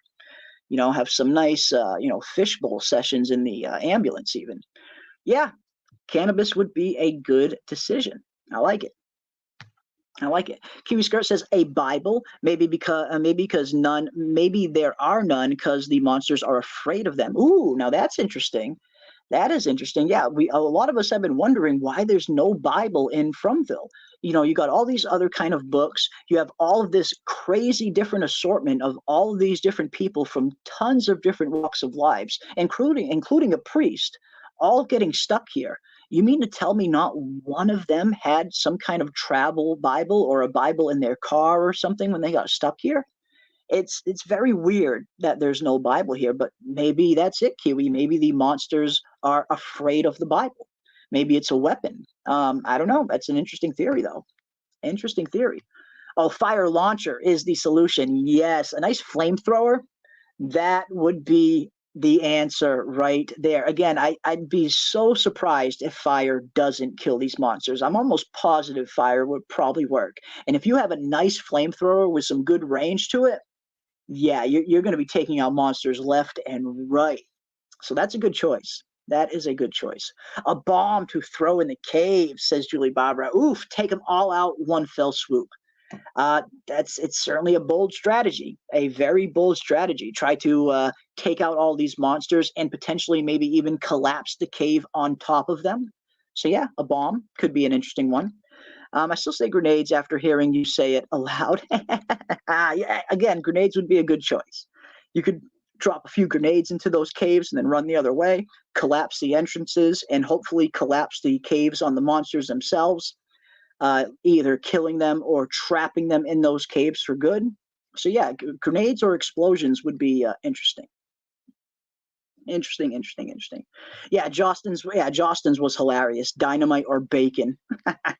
Dynamite or bacon, one of the two.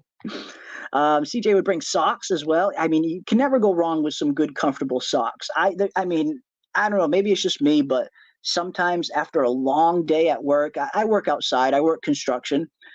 So I spend a good amount of time on my feet, lifting heavy shit all day. So when you get home from work, sometimes there's nothing better than throwing on a fresh new pair of socks. It's just so comfortable and so rewarding after a long day's work.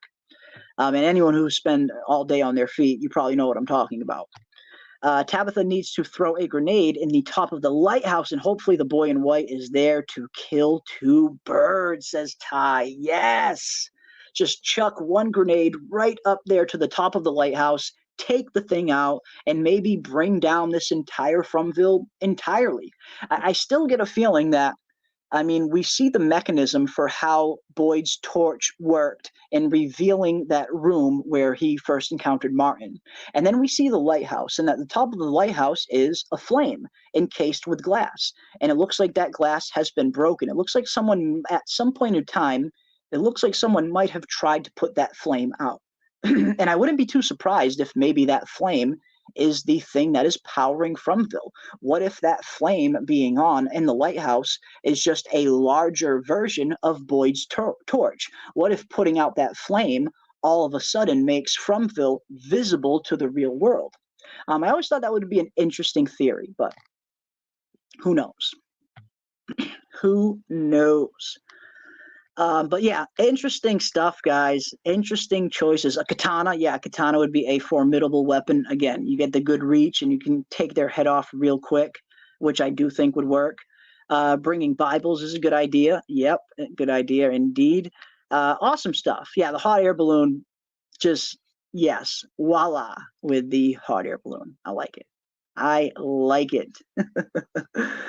Great stuff, guys. Great suggestions. But yeah, I never really thought of that before now. So thank you for the super chat and the which kind of made me think of it. So yeah, if you knew for 100% fact you were coming to Fromville, what would you bring? If you could only bring one thing, yeah, it's an interesting question. It's an interesting question. And an interesting discussion. So thank you, everybody. That was a fun one. That was a fun one. All right, let's see what else we got here with episode 5. Episode number 5. Where are we going from here?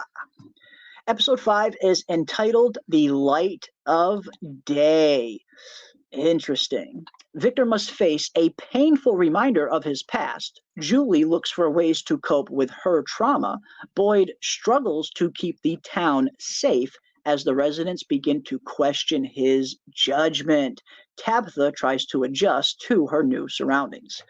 All right, so this one, it looks like this is going to be a packed episode. Again, almost all of these episodes seem like something crazy is happening in each and every one of them. I do really think that season 3 might potentially be their best season yet, just based on everything that we're seeing so far. It looks like it's going to be a very exciting season that is going to be probably pretty fast-paced with a lot of stuff happening, and hopefully some answers along the way. But yeah, Victor must face a painful reminder of his past. We saw in the previous episode synopsis that Victor is going to be looking for some kind of memory that has to do with his past. And based on this, it looks like he does indeed find it. Whatever that memory is, seems to be kind of painful for Victor. So I cannot wait to see what memory he is going to uncover in episode 4 and lead into episode 5. What answer is Victor going to find? I'm looking forward to that. Julie looks for ways to cope with her trauma. Now, again, I know we talked about this earlier, but when I first saw this, I thought maybe something is going to happen to Julie or the Matthews family early on in season 3, and that's the trauma that they're referring to. But then I started to think a little bit more about these cicadas and how Julie, Randall, and Mari were under the influence of that weird cicada entity. So I wouldn't be too surprised if we start seeing some residual side effects to them being in that coma-like state. What if there is some after effect that we just didn't know was going to be coming? What if Julie, Randall, and Mari aren't fully out of the woods yet? So that could be some of the trauma that Julie might be dealing with. And now this one, again, this is one of the storylines I cannot wait to see where it goes. Boyd struggles to keep the town safe as the residents begin to question his judgment. Now this, again, this is a very exciting one because, again, up until this point, Boyd has had such a strong grip on this town. He's done as well as he possibly can to keep everybody safe, and he's done relatively a good job. I mean, yes, you've had some massacres here and there, but overall, the entire town hasn't died on his watch yet, so he's doing all right. But this is going to be an interesting one. We did see in one of the earlier synopsis that Boyd is going to be planning a very dangerous plan that Donna and Ellis are going to try and talk him out of. What if they're not successful in talking him out of that? What if Boyd does go ahead with whatever he was planning? And maybe that is what is leading to some of the townsfolk questioning his judgment based on based on the effect that the decision that Boyd makes has. Maybe that could be the catalyst for some of the townsfolk starting to, again, lose some of their faith in Boyd. And we have Tabitha tries to adjust to her new surroundings. And I think this was another one of the synopsis clues that led some people to believe that Tabitha might be returning in episode 4, which could potentially make sense. I mean, if Tabitha is forced to try to adapt to new surroundings, maybe she's adapting to being back inside Fromville. That is very much a possibility. Or maybe she gets thrown into some kind of insane asylum and she's trying to adapt to those new surroundings. Who knows? But either way, I am looking forward to seeing it. Oh wow, I'm excited to see. I was cheering for Hurley coming to save the day. Oh yes, you guys are talking Lost. Absolutely, yes. I love it. Someone said there are no flashbacks, but didn't Victor have a flashback about her mom and sister? Wasn't that a flashback? If so, episode 5, maybe another flashback then.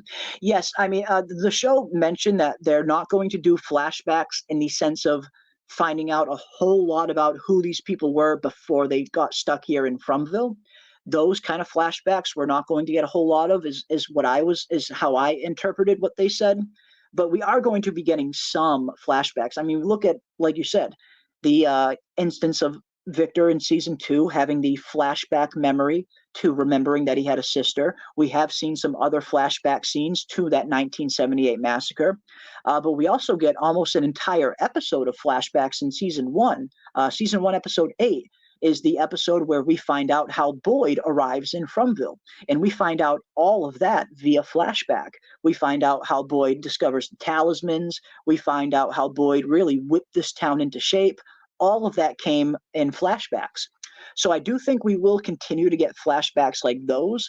But in terms of the flashbacks that they had on Lost, where you had these kind of in-depth flashbacks to showing who these people were in the real world before they got here, I don't think we're going to be getting a lot of that. And it's probably not because they don't want to showcase those things. They probably just aren't going to have time. Lost had 20, 24 episodes a season, So they could afford to have all of these flashbacks and do all of this extra character development. But with From only having 10 episodes, they kind of have to pick and choose what storylines they can put out and what ones they have to kind of ignore. So if they had more time, I would definitely love to see some flashbacks to who these people were in the real world before they got stuck here. But it doesn't seem like we're going to be getting any of those kind of style of flashbacks, is what I was understanding it. But we will get some similar flashbacks to the one that we've gotten with Victor and Boyd. Those, I think we might see some more of those. Evelyn and the gang would run that block. Monsters would run from us. Yes. Yes, indeed. Love it. Maybe he remembers an eclipse happened and realizes the signs are the same. Not sure of the eclipse, but I like the idea. I love that idea, Kiwi. I've always really enjoyed the idea of a potential eclipse, happening in Fromville ever since we found out that these monsters only come out at night and how they very much think that they're safe during the day. That's always been a very intriguing idea that some kind of eclipse might come around at some point. And yeah, who knows? Maybe Victor has some kind of memory of an eclipse and he realizes that another one is going to be coming. Very interesting. Very interesting indeed. Taryn had a very interesting theory in terms of there being an eclipse in season 3 as well. So maybe we will. And that might even be one of the reasons why Ethan opens the door so nonchalantly. Maybe Ethan thought it was still daytime and an eclipse comes around and boom, all of a sudden Granny's there. So yeah, could be. Maybe we have some kind of eclipse coming our way. Could be. Maybe he has to dig up his dead mom. Maybe he buried something with her. Oof, interesting. Now, that would be just a gnarly, gnarly scene. That would be very traumatic for Victor, to have to dig up his mother's dead body, especially after all these years. She would be nothing but bone now, I would imagine. So yeah, I mean, what if he buried something with his mother that he doesn't realize that he now needs? That's an interesting idea, Lauren. That's a very interesting idea. I like that. I like that theory. Yeah, I mean, it'd be super morbid and super depressing for Victor, but an interesting idea nonetheless. I like that.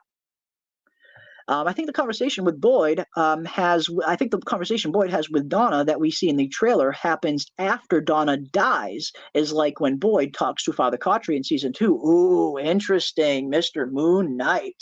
I like where your head's at.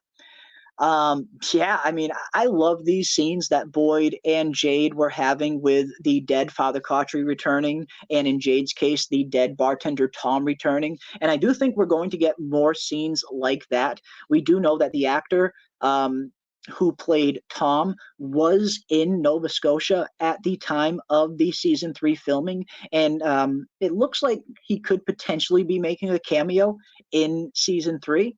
And we also saw those pictures of the actor who plays Father Cautry, Sean Majumder, on set during the filming of season 3. And not only was he on set during season 3, but he was on set in his priest outfit as well. We could see the collar he has on during the picture that was released.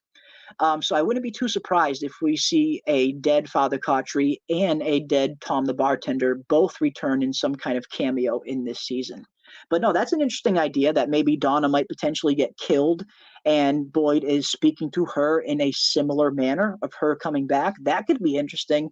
I know my Donna fans are not going to want to see or hear that, though. We have tons of Donna fans in this fandom. And if she gets killed off, there is going to be a riot in the streets. People really love Donna. But no, I like that theory, though. A very, very interesting theory. I like it. I like it. Let's see what else we got. Let's see what else we got. And yes, I questioned the eclipse as well. Odd to me that all the interior lights would be on and it would be that dark from the eclipse. That's a good point as well, Dr. Deb. And you know, the thing with an eclipse, yes, this is Fromville and we don't quite know how things work, but usually with your average run-of-the-mill eclipse, you have a little bit of a warning. It's not like it just goes from day all of a sudden to night in the snap of a finger. They would have a little bit of a warning to maybe get back in their houses. But like you mentioned, we also see a lot of the lights on in those houses when Ethan opens the door. And if it was the middle of the day, stands to reason the lights might not be on. So that is a good point, Dr. Deb. That is a good point. That is a good point. And yeah, I love that idea from Lauren as well. It is pretty dark, and as you mentioned, it is a pretty dark show. So this is definitely the kind of show to have something like that happen. And again, this is the show at the end of the day who killed off a young girl within the first 10 minutes of the very first episode in one of the most savage ways imaginable, and even showed her body afterwards and her kind of insides all scooped out. So very early on, I feel like the show was conveying to us as the audience that they're not afraid to go to some of these darker places. And I like that. I like when a show isn't afraid to kind of go into some interesting creative aspects. Some shows these days are very watered down and they're just afraid to kind of take it to that point. From doesn't seem to have that problem, and I love that the writers are so bold like that, that they're not afraid to take us to these darker places, and it just makes for an interesting story, in my opinion. So yeah, as dark as it is, as you mentioned, it is a pretty dark show. That is true. That is true. Let's see what else we got. Jay Reddy, so hyped for season 3. Got both my parents hooked on the show too. Haha, nice. Nice, Jay Reddy. That is awesome. And I've been doing the same. I've been trying to scream this show from the rooftops, both here online and in my real world as well. When I'm at work or at home, I'm always trying to convince as many people as possible to watch this show, because I truly do feel that this is one of these kind of shows that just doesn't come around too often. It's not too often where you have an original concept like this that isn't based on some kind of source material, isn't some kind of reboot of an existing franchise, something that is truly new and original, with not only this good writing, with these incredible directors, these phenomenal actors. The cast on this show is just so freaking good. It's just all of the stars completely aligned in the right order for From to really be a unique experience, something that we don't really see too often come to television. So yeah, this show is in a league all of its own as far as I'm concerned, and yeah, that's why I try to scream it from the rooftops as much as possible. There is something in this show for everybody. I haven't really come across many people that I've introduced this show to that didn't end up loving it right away. Yeah, it's just one of those shows, man. It's just one of those shows that has everything going for it. Let's see what else we got. Episode 6 is next, ladies and gentlemen. Yeah, the deliberately misleading wording, new surroundings, could unfortunately mean Tabby Adjustu being back in Fromville. Yeah, exactly, and that's the thing. Her new surroundings could be, again, her just kind of returning back into Fromville, or who knows? It could be another location entirely. Yeah, no episode of Tabby in episodes 6 through 8. Sus. And another thing I've noticed, we don't get practically a single mention of Elgin. I mean, there's practically no mention of Elgin in any of these synopses.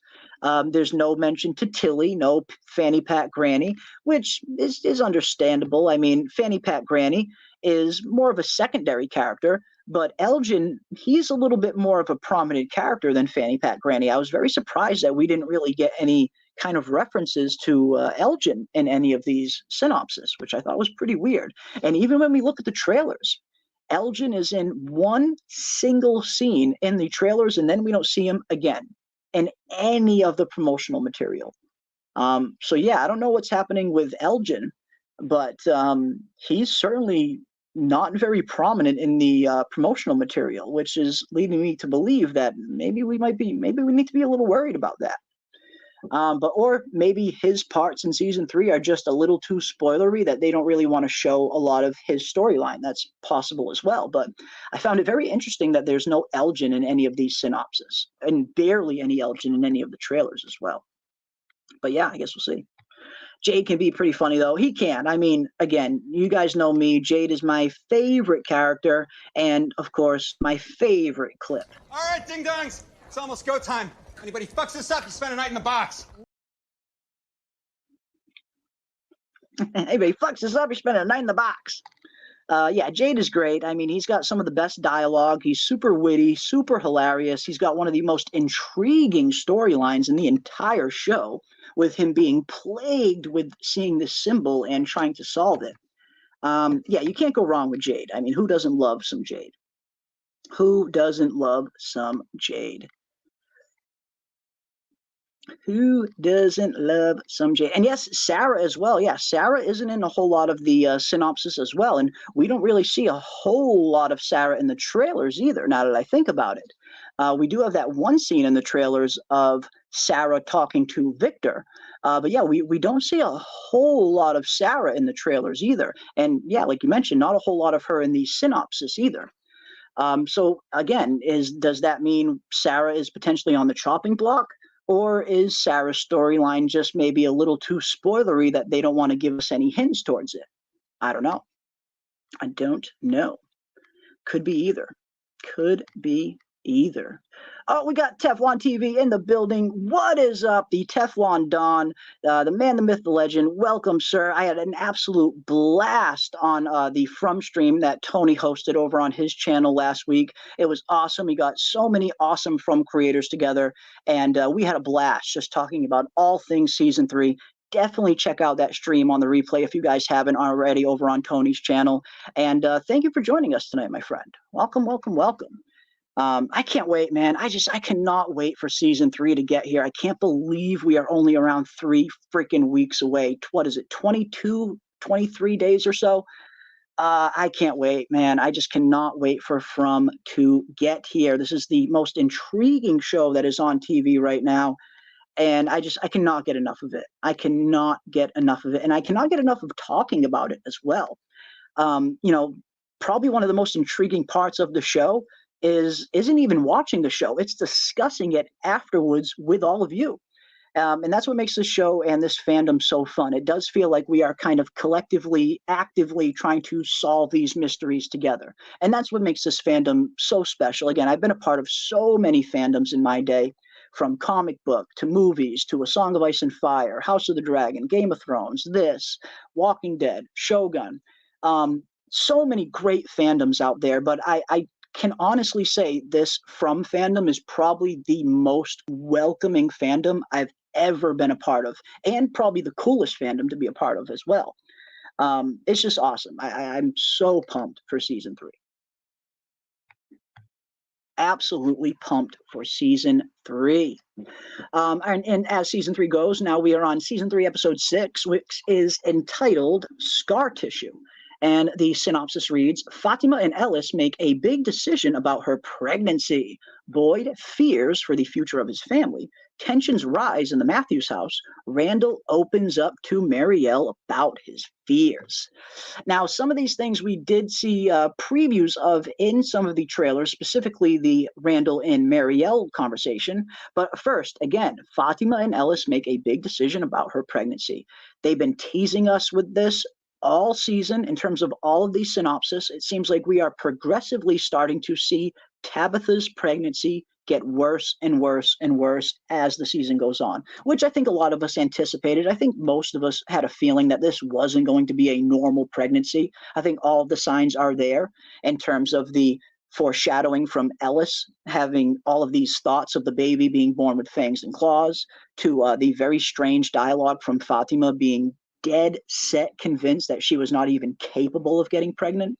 It does seem like they have been setting this up, that this was not going to be a normal pregnancy. And based off what we see in the Season 3 trailer, it doesn't look like Fatima is looking all too well. She's bleeding from her mouth. She looks very, very sick in some of these shots. She's not looking good. She is not looking good. And I guess we're going to have to find out what exactly that means, and what exactly is this pregnancy doing to Fatima overall.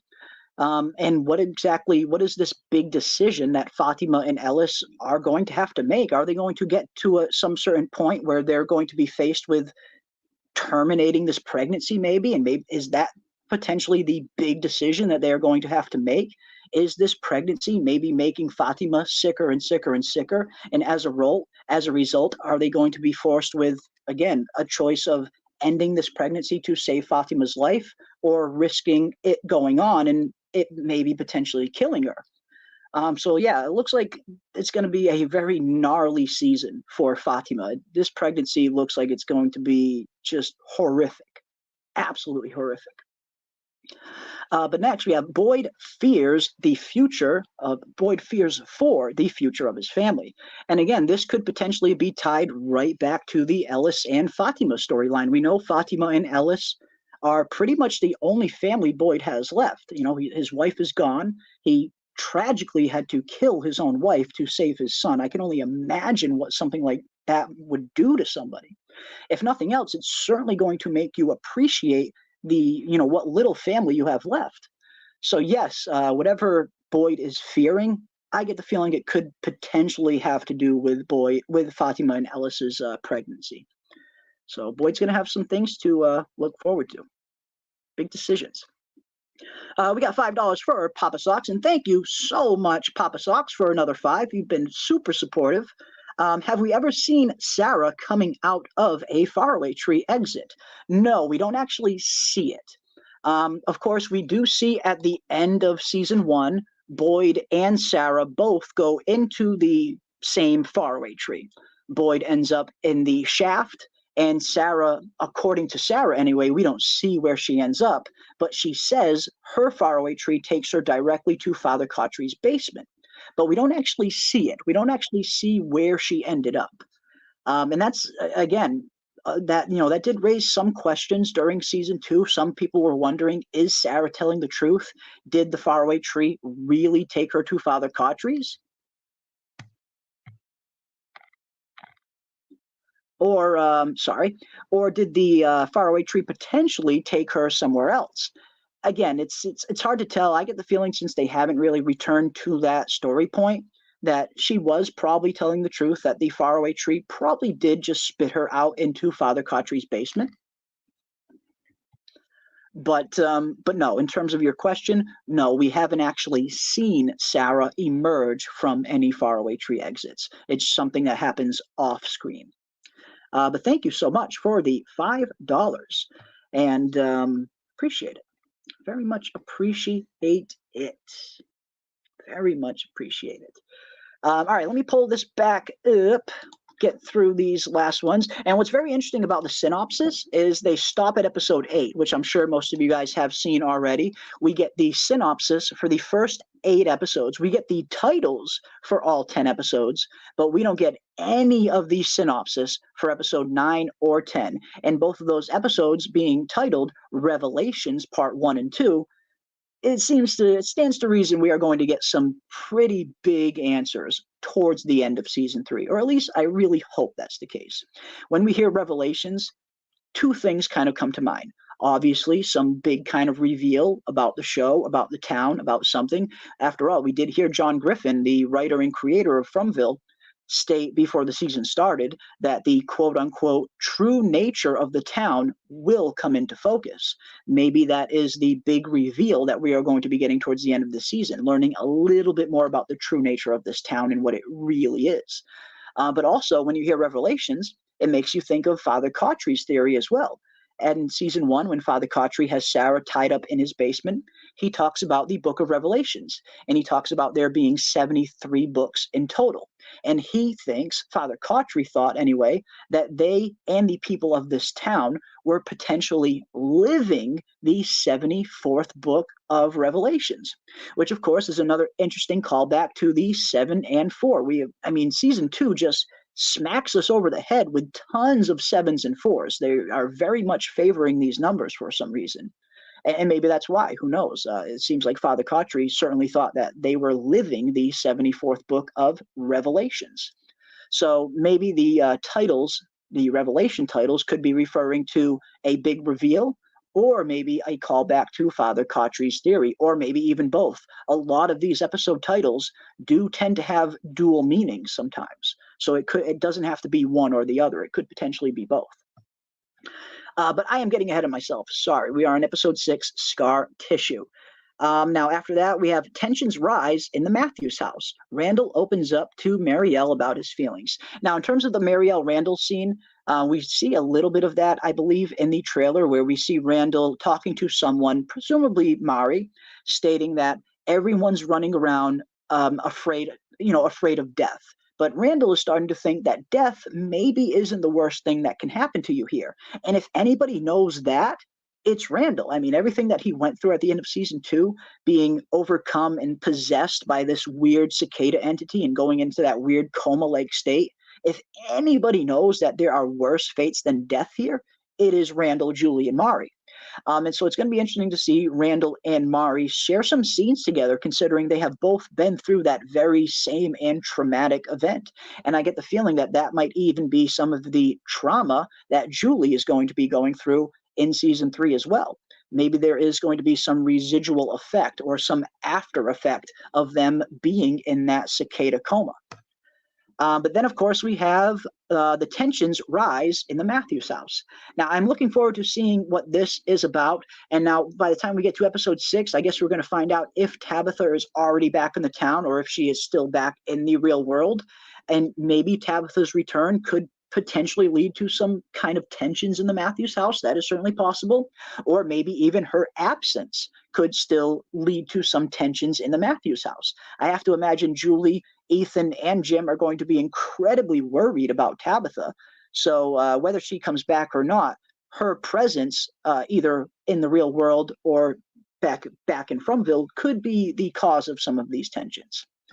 But yeah, Scar Tissue, guys, episode 6. Episode 6. Fun question from Justin White for me and for the chat. Whose burden would you prefer to carry? Boyd lost your spouse and public enemy number 1, Jade with the haunting visions, Fatima non-normal pregnancy, Sarah with the voices. Man, that's a tough question. If I had to be saddled with one of these burdens, I feel like the Sarah one, hearing the voices, is the one that would probably do the least amount of harm, maybe.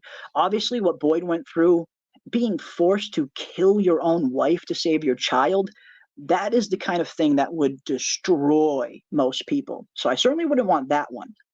Jade and the visions, that's another interesting one. We're not exactly sure what these visions and the symbol is doing to Jade, but if we're to believe Victor, Christopher started to change once he started seeing this symbol, and not for the better. It seems like this symbol may have driven Christopher mad. So I'm not sure if I quite want that either. Now, obviously, I certainly don't want Fatima's pregnancy either. That just seems like a nightmare in and of itself. So just by process of elimination, I think Sarah with the voices would probably be the easiest one to live with, I guess. So that would be my answer. I would go with Sarah and the voices. It just seems like, again, that's probably the easiest one to live with out of all of them. But I love the question. I love the question, Justin. Awesome stuff, guy. Awesome stuff. But yeah, love to see what the chat thinks as well. Which burden would you guys take? Which burden would you guys take? Tabitha's pregnancy, says Evelyn. Yeah, I don't know about that one. I don't know if I want Tabitha's pregnancy. I don't know if I want that one. It doesn't look like Tabitha's going to have a good, not Tabitha's pregnancy, yeah, Fatima's pregnancy, excuse me. Fatima's pregnancy, yes. That doesn't look good. It does not look good. Let's see what else we got. Yeah, so odd hearing some of the pairings described in the synopsis. Mari and Randall, Julie and Randall, Julie and Ethan going on a trek, etc. Yeah, we are getting some very weird team-ups, aren't we? Randall and Mari is a very strange pair, on the onset. But then when you start to think that they were, again, both possessed by this same cicada entity, that one starts to make a little bit more sense. I wouldn't be too surprised if we start to see Mari and Randall start to kind of connect a little bit in their kind of shared experiences. Julie and Randall is a very weird one. I thought when I first read that one in terms of Julie and Randall, in that episode, synopsis. I believe that's in this next one, episode 7, I believe. So yeah, that's a super weird one. Not sure what's going on there, but I guess it'll be interesting to find out. And yeah, Julie and Ethan, though, going on a trek, that's a very intriguing one. That one I'm kind of really looking forward to seeing, because it says Julie and Ethan go to a ruin. Now, I'm wondering, is this going to be a new ruin that we haven't seen before, or could this potentially be the same ruin that Boyd discovered? The same ruin where Boyd first encounters Martin and the worms, the same ruin that Julie, Randall, and Mari were held captive in that dreamlike, coma-like state? What ruin are Julie and Ethan going to be going after? I'm looking forward to finding that out as well. But yes, as you mentioned, Dr. Deb, some very odd pairings this season. Very odd pairings indeed. Very odd pairings indeed. When did he say the baby would have claws? In season 2. You hear Ellis start to say, he's having this conversation with Fatima, and he starts saying, I keep picturing the baby being born with fangs and claws. It's just a quick little throwaway line. It's super easy to miss, but I've watched the episode so many freaking times at this point that you start to pick these things up. But it is an easy line to miss if you're not kind of listening for it. But yeah, Ellis does say that in season 2. He has this kind of thought where the baby is born with fangs and claws, and that could be some kind of foreshadowing to the baby being born and not being fully human, maybe. Awesome stuff. Awesome stuff. And yeah, Randall opens up about his fears. That I'm looking forward to seeing that conversation in terms of Randall saying to Mari that, everyone's running around worrying about death, but he thinks that death isn't the worst fate that could happen here. And again, if anyone is going to know that, it's Randall and Mari after their experience. All right, we got 2 more left, ladies and gents. Let's get to episode 7. Episode 7 is entitled These Fragile Lives. The edges begin to fray as concerns about Fatima's pregnancy deepen. Jade follows a clue trail into the forest. Julie and Randall seek a bit of normalcy. And there you go, Dr. Deb, for some of that weird, strange bedfellows, you might want to say. Julie and Randall seek a bit of normalcy. And again, we are seeing that kind of theme of these 3 cicada victims kind of sharing screen time together, whether it's Randall and Mari or whether it's Julie and Randall. So I'm looking forward to seeing what is going to be going on there. It looks like they're, again, seeking a bit of normalcy. They're probably trying to get away from all the crazy and just have a normal night. Maybe we're going to see them get hammered or something stupid. I don't know. But again, we see Fatima's pregnancy is continuing to get worse as the concerns about her pregnancy deepen and the edges begin to fray.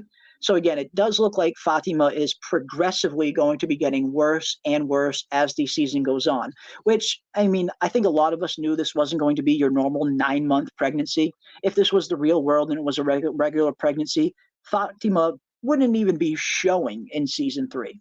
But of course, this is Fromville, and this is not a normal pregnancy by any means, by the looks of it. So Fatima is she's going to be going through it. Again, I'm very worried for Fatima's longevity and if she is going to survive this pregnancy.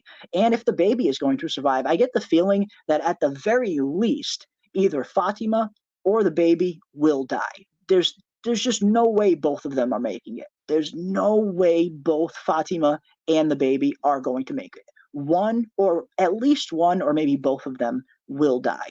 That is my theory. That's what I think. I feel like, again, I've been very worried about Fatima from the beginning and this very weird pregnancy that's happening to her. And of course, I'm concerned for the child as well. I get the feeling this child might not make it either.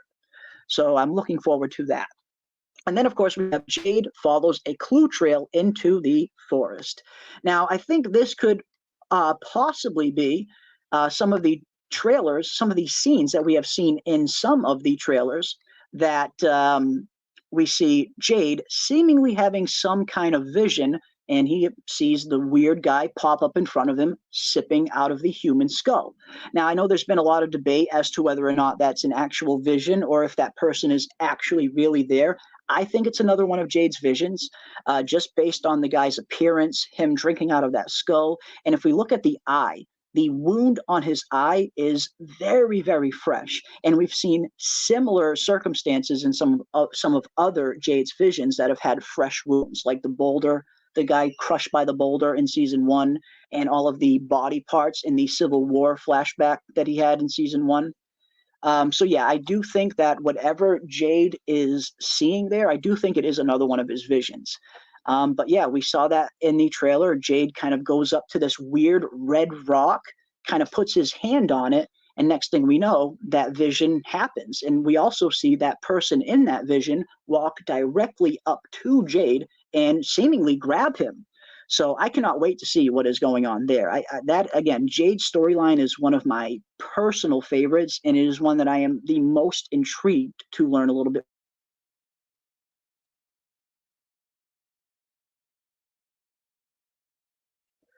So yeah, bring on Jade and bring on the creepiness. And yeah, I wonder what clue trail is he going to be following into the forest as well? That's also a very interesting detail. Now, again, we do know based on some of the behind the scenes and some of the leaks during the season 3 filming, there stands a pretty good chance that Tom the bartender will be in season 3. He was up in Nova Scotia during the time of the season 3 filming, and not only that, he makes a post and he tags a production company that just so happens to be working on From. So I think there's a pretty good chance we're going to see the dead bartender Tom cameo in season 3, and hopefully we get another scene between him and Jade, and maybe whatever scene we get between the two is what spurs Jade to go on this trail for clues. So I'm looking forward to seeing where that is going to go. And again, Julie and Randall seek a bit of normalcy. So, man, we got so much stuff to look forward to in season 3. I cannot freaking wait for this season to get here, and it's awesome to think that we are just 3 weeks away, just over 3 weeks away. Anyway, I can't wait. I can't wait. This is going to be absolutely awesome. I think we are going to have a blast. And again, based off everything we've seen so far, all the trailers, all the synopsis, all the promotional material, some of the interviews from the cast and crew, I do get a feeling that season 3 might be their best season yet. I still love season 1 the most. I mean, season 2 is great too, don't get me wrong, but season 1 is definitely my favorite season.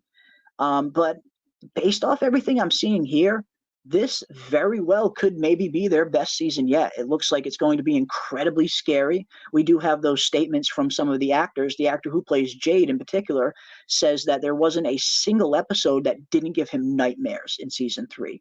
So it seems like this season is going to be very scary.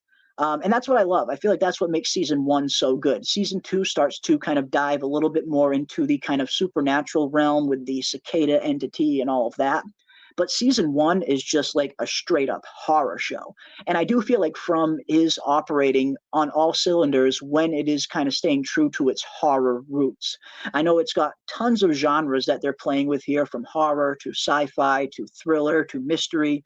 But I do feel like From is at its best when it's honoring its horror roots like it did in season 1. So that is what I am looking forward to. I do get the feeling season 3 is going to be incredibly scary, and again, maybe even their best season yet.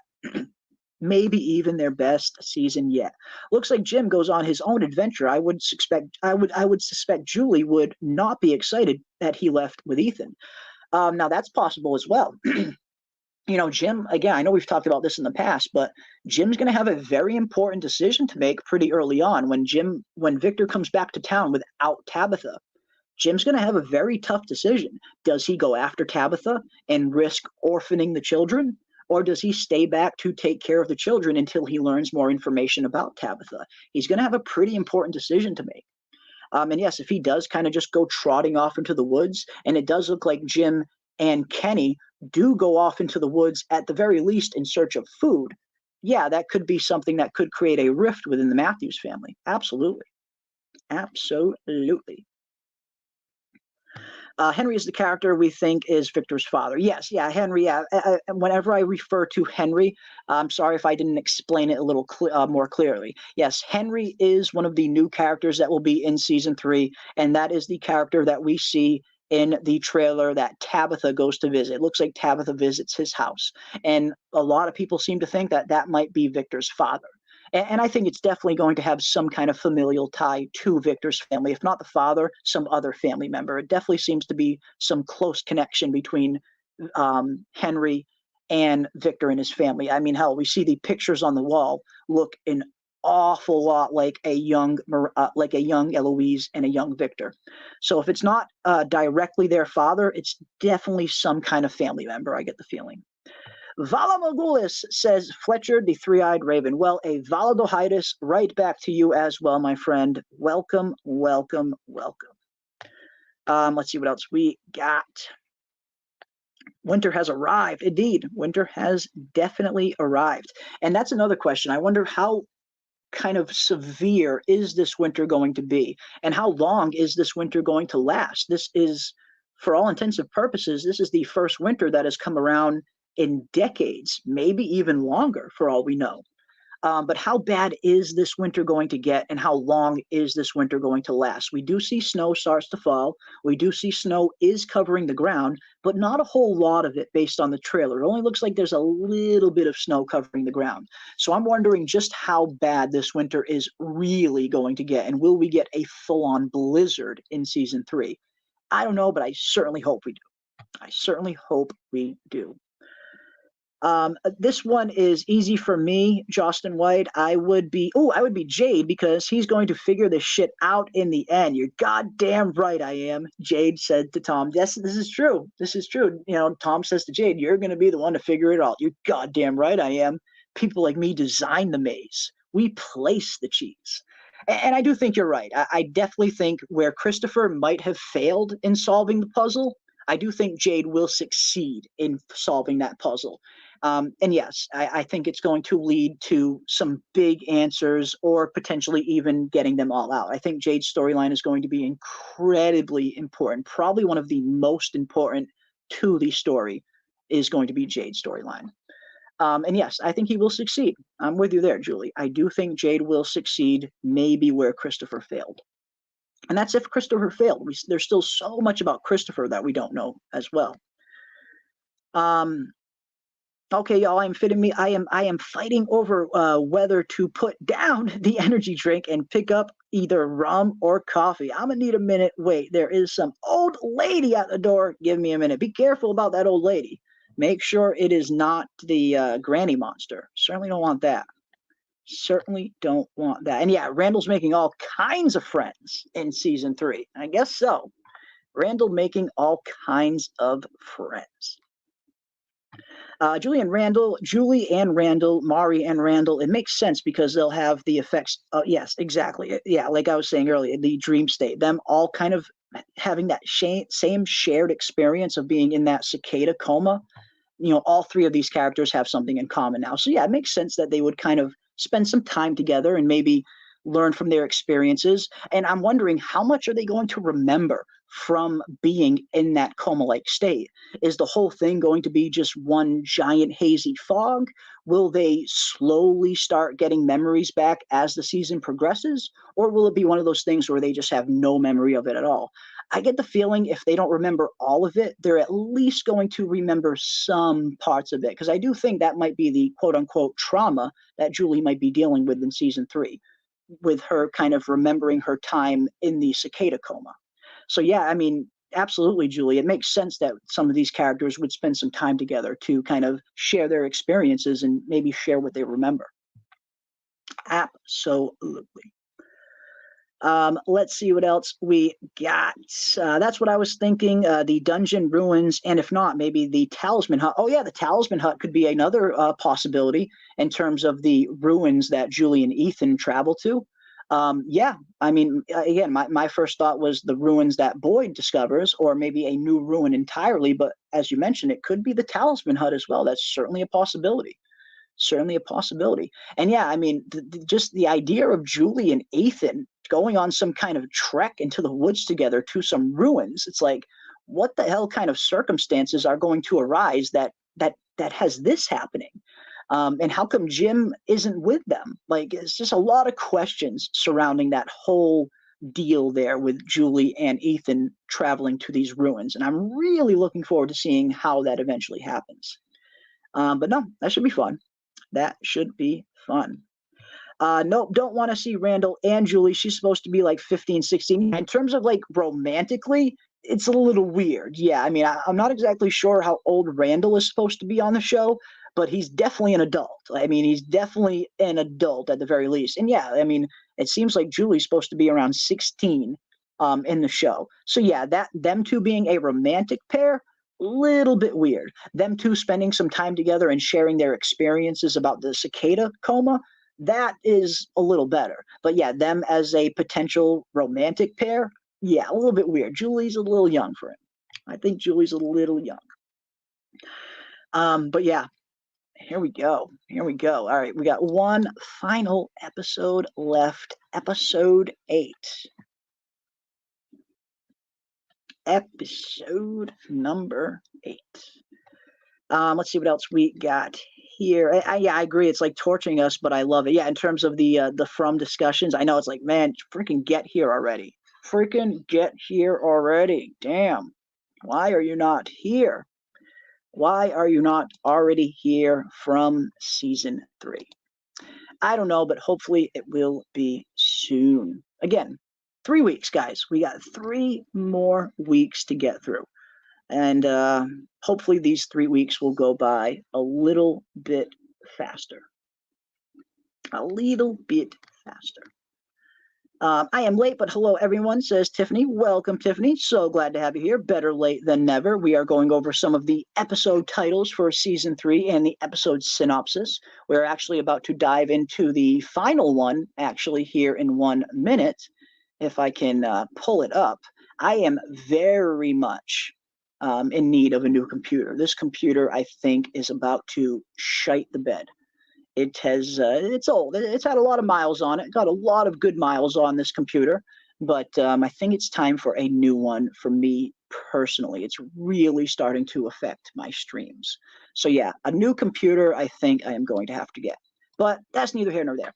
All right, episode 8, the final synopsis. Episode 8 is entitled Thresholds, and the synopsis reads, accusations start flying and truths come to light in the aftermath of a tragedy. Victor struggles to recover long-buried memories about the town's past. Julie and Ethan search for answers about the mysterious ruins in the woods.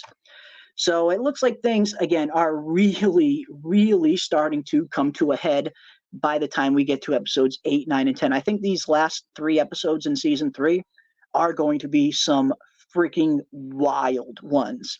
Starting with, of course, accusations are starting to fly as truths come to light in the aftermath of a tragedy. So, of course, 2 things kind of pop out to us there. We got some truths that are going to be coming to light, which are probably going to create some kind of strife within the town. What exactly are these truths going to be? And I always start to think, the Jade still hasn't found out, or at least as far as I know, if maybe something has happened off screen, off camera, but at least in terms of all these scenes that we have seen, Jade probably still doesn't know about Sarah being the one to kill Toby.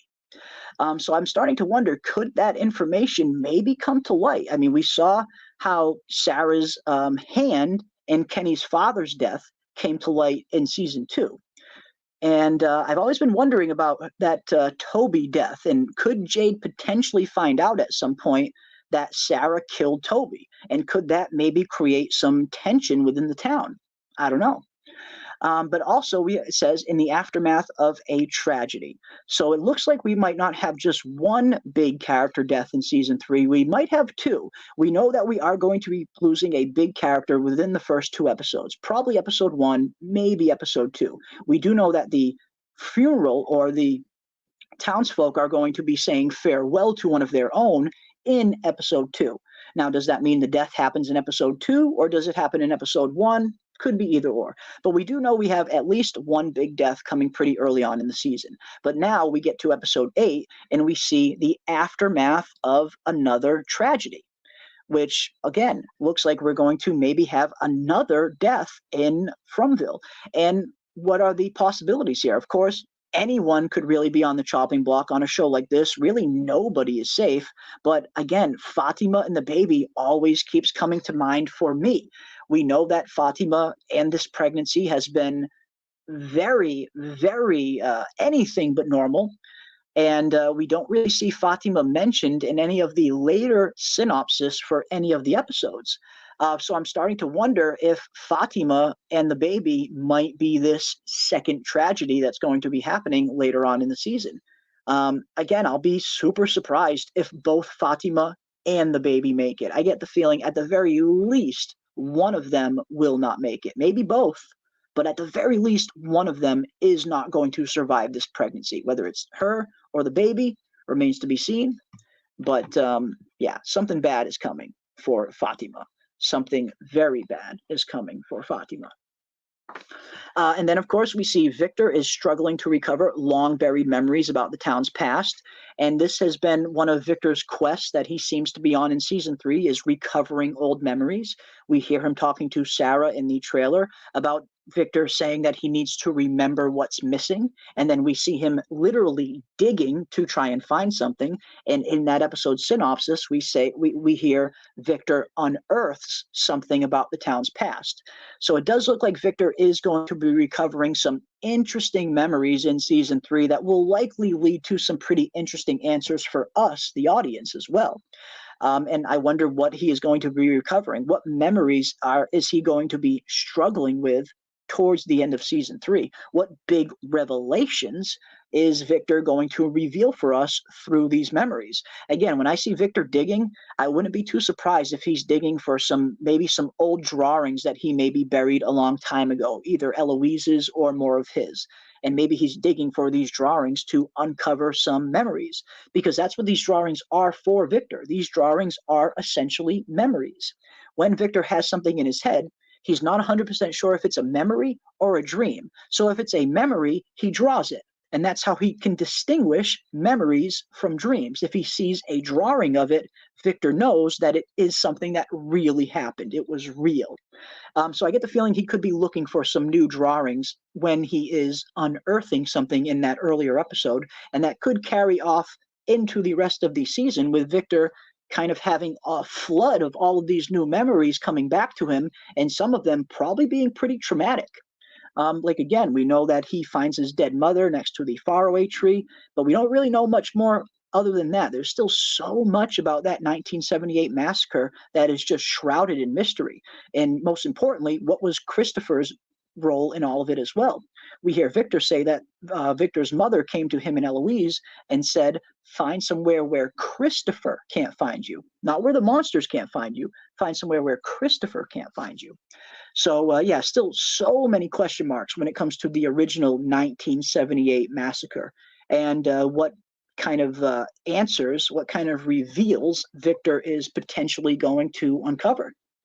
I don't know. I don't know, but I am looking forward to it. I am looking forward to it.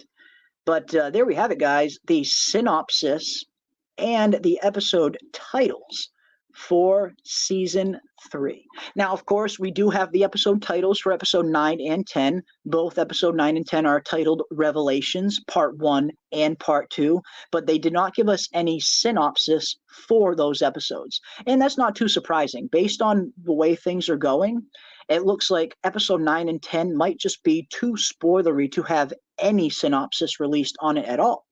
So that's probably why we're seeing Episode 9 and 10 left blank. There's probably tons of big stuff that is going to be happening in those final two episodes. And, of course, probably some kind of massive reveal, which the creators have been hinting at. Again, I love that quote from John Griffin that he stated earlier on in terms of Season 3, that there will be a real and tantalizing possibility of escape for the survivors. As the true nature of the town comes into focus and they go on the offense against the myriad of threats surrounding them. So again, it looks like season 3 is going to be one giant wild ride from start to finish. And I get the feeling we're going to get a little bit of everything. We're going to get a very healthy dose of horror by the looks of it, but it also looks like we're going to get a lot of that mystery that we love about Fromville, a lot of that suspense, some more of those maybe sci-fi elements. It looks like season 3 is going to have everything in it that we love about this show. And again, I cannot wait. I really have the feeling, and I wouldn't be too surprised if season 3 goes on to be their best season yet. Just everything that's in place, man, this looks like it is shaping up to be a phenomenal season. And we are just 3 weeks away now, ladies and gentlemen. Just 3 weeks away. I cannot freaking wait. I cannot wait to dive into each and every one of these episodes and all of the fun that we are going to have that comes with season 3. We will be doing watch parties like we did for season 2. We'll be doing pre-shows, after shows, the whole 9 yards. And I cannot wait. Again, I think this is going to be an absolute blast. I think this is probably going to be the best show of the year. So far in 2024, Shogun, for me, has been the best show of the year. Like, Shogun was absolutely phenomenal. It was such a breath of fresh air in terms of an adaptation of source material done the right way.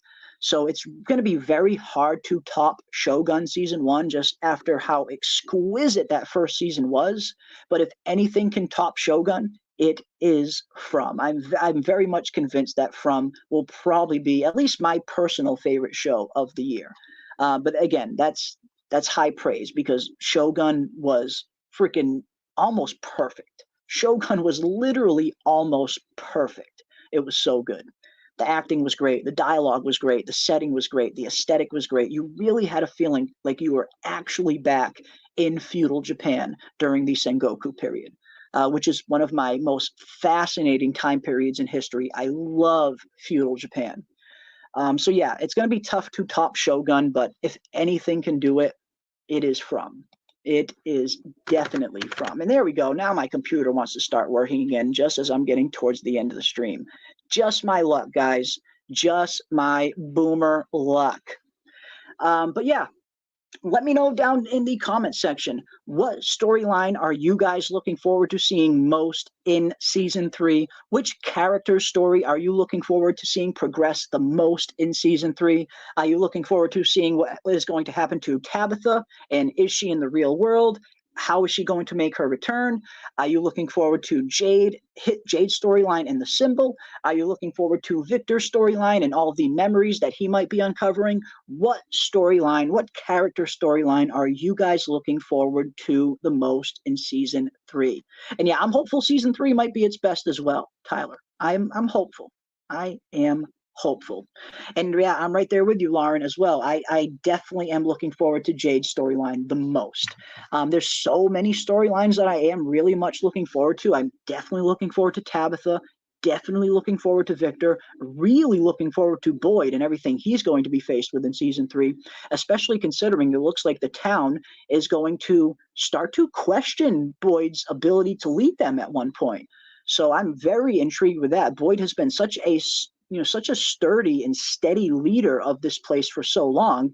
I wonder what is going to happen that is going to question the town or is going to make the town question Boyd's ability to lead. That I cannot wait to find out. But yeah, we got a lot of fun stuff to look forward to, guys, in season 3. I cannot freaking wait. I cannot wait. I guess I will finish Shogun. Silence is the movie version of Shogun, Martin Scorsese, Andrew Garfield. Yeah, that's an interesting movie. I've seen Silence. But Shogun is, I really feel like it's in a category in and of itself. It's so freaking good. Shogun is just absolutely phenomenal. I want to see Ethan interact with the threats in town. I don't think he has at all yet. Yeah, that's. It looks like we are going to be seeing that. I mean, just based off the season 3 trailer, it looks like Ethan is going to be face to face with the good old Granny Monster. Looks like good old Granny Monster is going to be at Ethan's doorstep in season 3. So yeah, it looks like you are going to get your wish. It looks like Ethan will be interacting with some of the horrors outside. Indeed. Jade and the symbol, of course, like 90% of the chat. I think there's a reason why Jade is such a popular character. It's because he is. I mean, his story is just so intriguing. Not only does he have some of the best dialogue on the show, but he's a great source of comedic relief. And his storyline is just interesting. Like the mystery of this symbol, trying to solve what this symbol means, it just adds an extra fun layer to Jade's storyline that we, as the audience, are trying to solve this thing with Jade. Like we're just as much in the dark as Jade is. We're trying to solve this thing with him. So yeah, that it just adds an extra layer to Jade's storyline. I think that's why his is my personal favorite. I absolutely love it. I absolutely love it. Love it, love it, love it, love it. Let's see what else we got. How long has it been since season 2's final episode? I don't know off the top of my head. I would have to look that up when exactly the season 2 finale aired, what date it aired on. But it's been a little while. Remember, we did have the writers and actors strike as well, which severely delayed the progress of From season 3. Had the strike not happened, we probably would have got From right around the same time we got House of the Dragon season 2. So I'm kind of glad, the way things lined up, I'm kind of glad it did happen this way. That would have been an absolute nightmare covering From and House of the Dragon at the same time. But this way we get one right after the other. So just from the YouTube standpoint, I very much appreciate getting one after the other. Because again, it would have been an absolute nightmare covering both of these shows at the same time. At least for me anyway. I work a full 9 to 5 construction job on top of taking care of my sick mother. I only have a certain amount of time I can allocate towards YouTube. So yeah, that would have been a nightmare trying to cover both of those shows at once. That's why I usually try to cover just one show at a time here on the channel. But yeah, it looks like it lined up pretty well. We got House of the Dragon, and now we have From. I'm looking forward to seeing someone ask the monster one simple question: what do you want? I mean, that's a good question. That's a very good question, Papa Socks. Yeah, I mean, for everything that these monsters do, for everything that's been happening, I mean, have we ever seen anyone just say, hey, what do you want? No, we haven't heard that yet. We haven't seen anyone just ask what they want. But I think we know at least part of what they want. These are victims. These are prey for the monsters. They want to hunt, they want to torture, they want to kill, and they want to make you afraid. But for what purpose? What reason are they doing all of this? Are they just doing all this because they get enjoyment out of it? Or is there some deeper meaning to why the monsters do what they do? So I suppose it would be at least a question worth asking. So yeah, makes point. The boy in white / man in white. Now, I am definitely looking forward to learning a little bit more about him as well. Is he on the side of good? Is he on the side of evil? Yeah, bring on the boy in white. BK is looking forward to the jukebox. Hell yeah, we know the jukebox is going to have an interesting storyline in season 3 up until Kenny freaking gets done with it at least. Man, smashing that freaking jukebox. How dare you, Kenny? How dare you? Let's see what else we got. Maybe he will be Michael Emerson, boy in white / man in white. I mean, the Michael Emerson resemblance to the boy in white painting in the intro sequence for From, it's absolutely hilarious. Like the more you look at that painting, that drawing, the more you start to see Michael Emerson's face in that freaking drawing. Like it's super similar once it was pointed out. Like it's all I see now. Every time I see that drawing, all I see is freaking Michael Emerson's face or Ben from Lost. So yeah, there's an uncanny resemblance there for sure. An uncanny resemblance. Awesome stuff, guys. Awesome stuff indeed. But that is going to do it for us tonight. I know I'm certainly trying to make our Friday streams a little bit longer. Our Tuesday stream, I can't go too long because I do have work. But we will be live again Tuesday. And, of course, we'll be live tomorrow night for our usual Saturday time, 10 p.m. Eastern. So, yeah, tomorrow night we'll be diving a little bit more into From and talking really anything you guys want to. The Friday show is kind of wide open. Really anything you guys want to talk about, that's really what we talk about on that show. So, yeah, we will be live tomorrow night. And, of course, Sunday we are continuing our season 2 rewatch party in our Discord. There won't be a live stream for that or anything, but we will be continuing our watch party of From season 2 directly in the Discord. Last Sunday, we watched episode 1 and 2. This Sunday, we will be continuing and watching episodes 3 and 4. So if you want to come and hang out with us in the Fromville Discord for the watch party, come on and hang out. I will throw the link to it in the description of the stream after it ends. So if anyone's looking for the Discord link, it'll always be in the description of our streams. And yeah, I look forward to seeing everybody tomorrow and on Sunday night for the watch party. Awesome stuff. Awesome stuff indeed. And of course, if you guys have not already, be sure to subscribe to Julie Babra's new YouTube channel. And I love seeing this. Anytime I see someone go from the chat to starting their own YouTube channel, that is always incredibly, incredibly awesome to see. So Julie and Soph are going to be doing their own shows, and I think they make such a good team, these two. They're awesome friends. They really have good chemistry together, and I think they're going to have a really, really fun time putting out some From content and some other content. I think they're going to be covering multiple shows, which is definitely the way to go. You don't want to kind of pigeonhole yourself into covering just one thing. So yeah, definitely subscribe to Julie's channel if you haven't already. I will also throw the link to Julie's channel in the description as well, so you guys can find it there if you can't find it in the chat. Give her a sub if you can. And I want to thank everybody who has already subbed to her channel. Apparently, she only had eight or so subs when the stream started, and she's already got way more than that already. So that is so freaking awesome to see.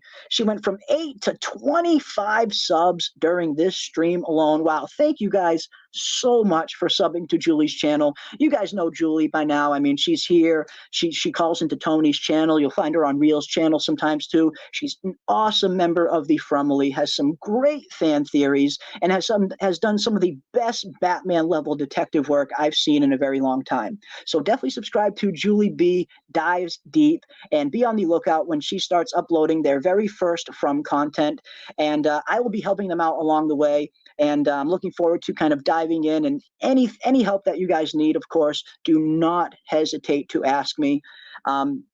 It's just so awesome to see people go from the chat to starting their own channel. I love seeing that kind of stuff, very similar to what Scarlett and Dana did as well. And yeah, anything that you guys need along the way, do not hesitate to reach out to me. I am always, when I'm available, I will always help if I can. And super pumped and super proud of you guys. And again, big thank you to everybody who has already subbed to Julie's channel. You guys really are the best. But that is going to do it for us tonight. I want to thank everybody out there for joining us. Fromville Fridays are back. TGIFF. Thank God it is Fromville Friday. The weekend is just around the corner, so I hope everybody is enjoying the start to their weekend. We have a nice 3-day weekend to look forward to. Of course, Memorial Day is Monday, so it's an awesome 3-day weekend. I'm really looking forward to having 3 days off. My body could definitely use it.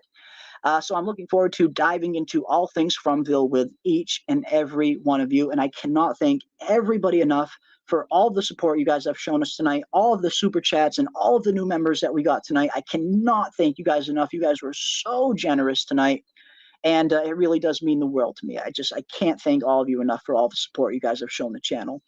So until next time, guys, enjoy your weekend out there. Have a very awesome weekend, but more importantly, stay safe out there in this crazy, crazy, crazy world that we find ourselves in. Be kind to one another. And as always, keep those tinfoil hats on, folks, and I will see you on the next one.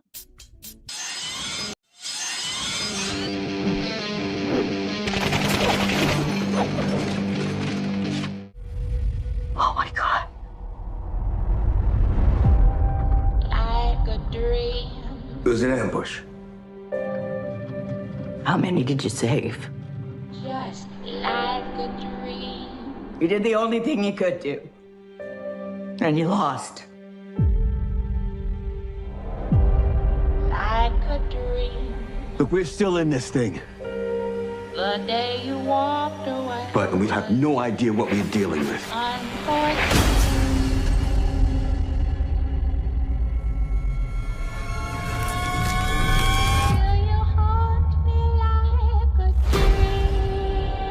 Things are getting worse around here, aren't they? Boyd, we're out of food. Too many things are changing here. I have to remember. Remember what? What's missing? It's rigged. Why can't they leave us alone? No matter what this place throws at us, we're gonna find our way home.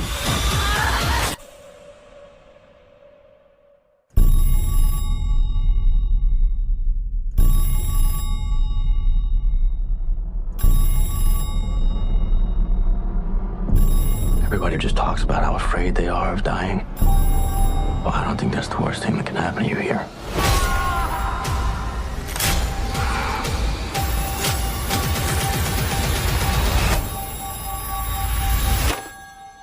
Hello? Like a dream You looking for these? into my life, You can't save them all. but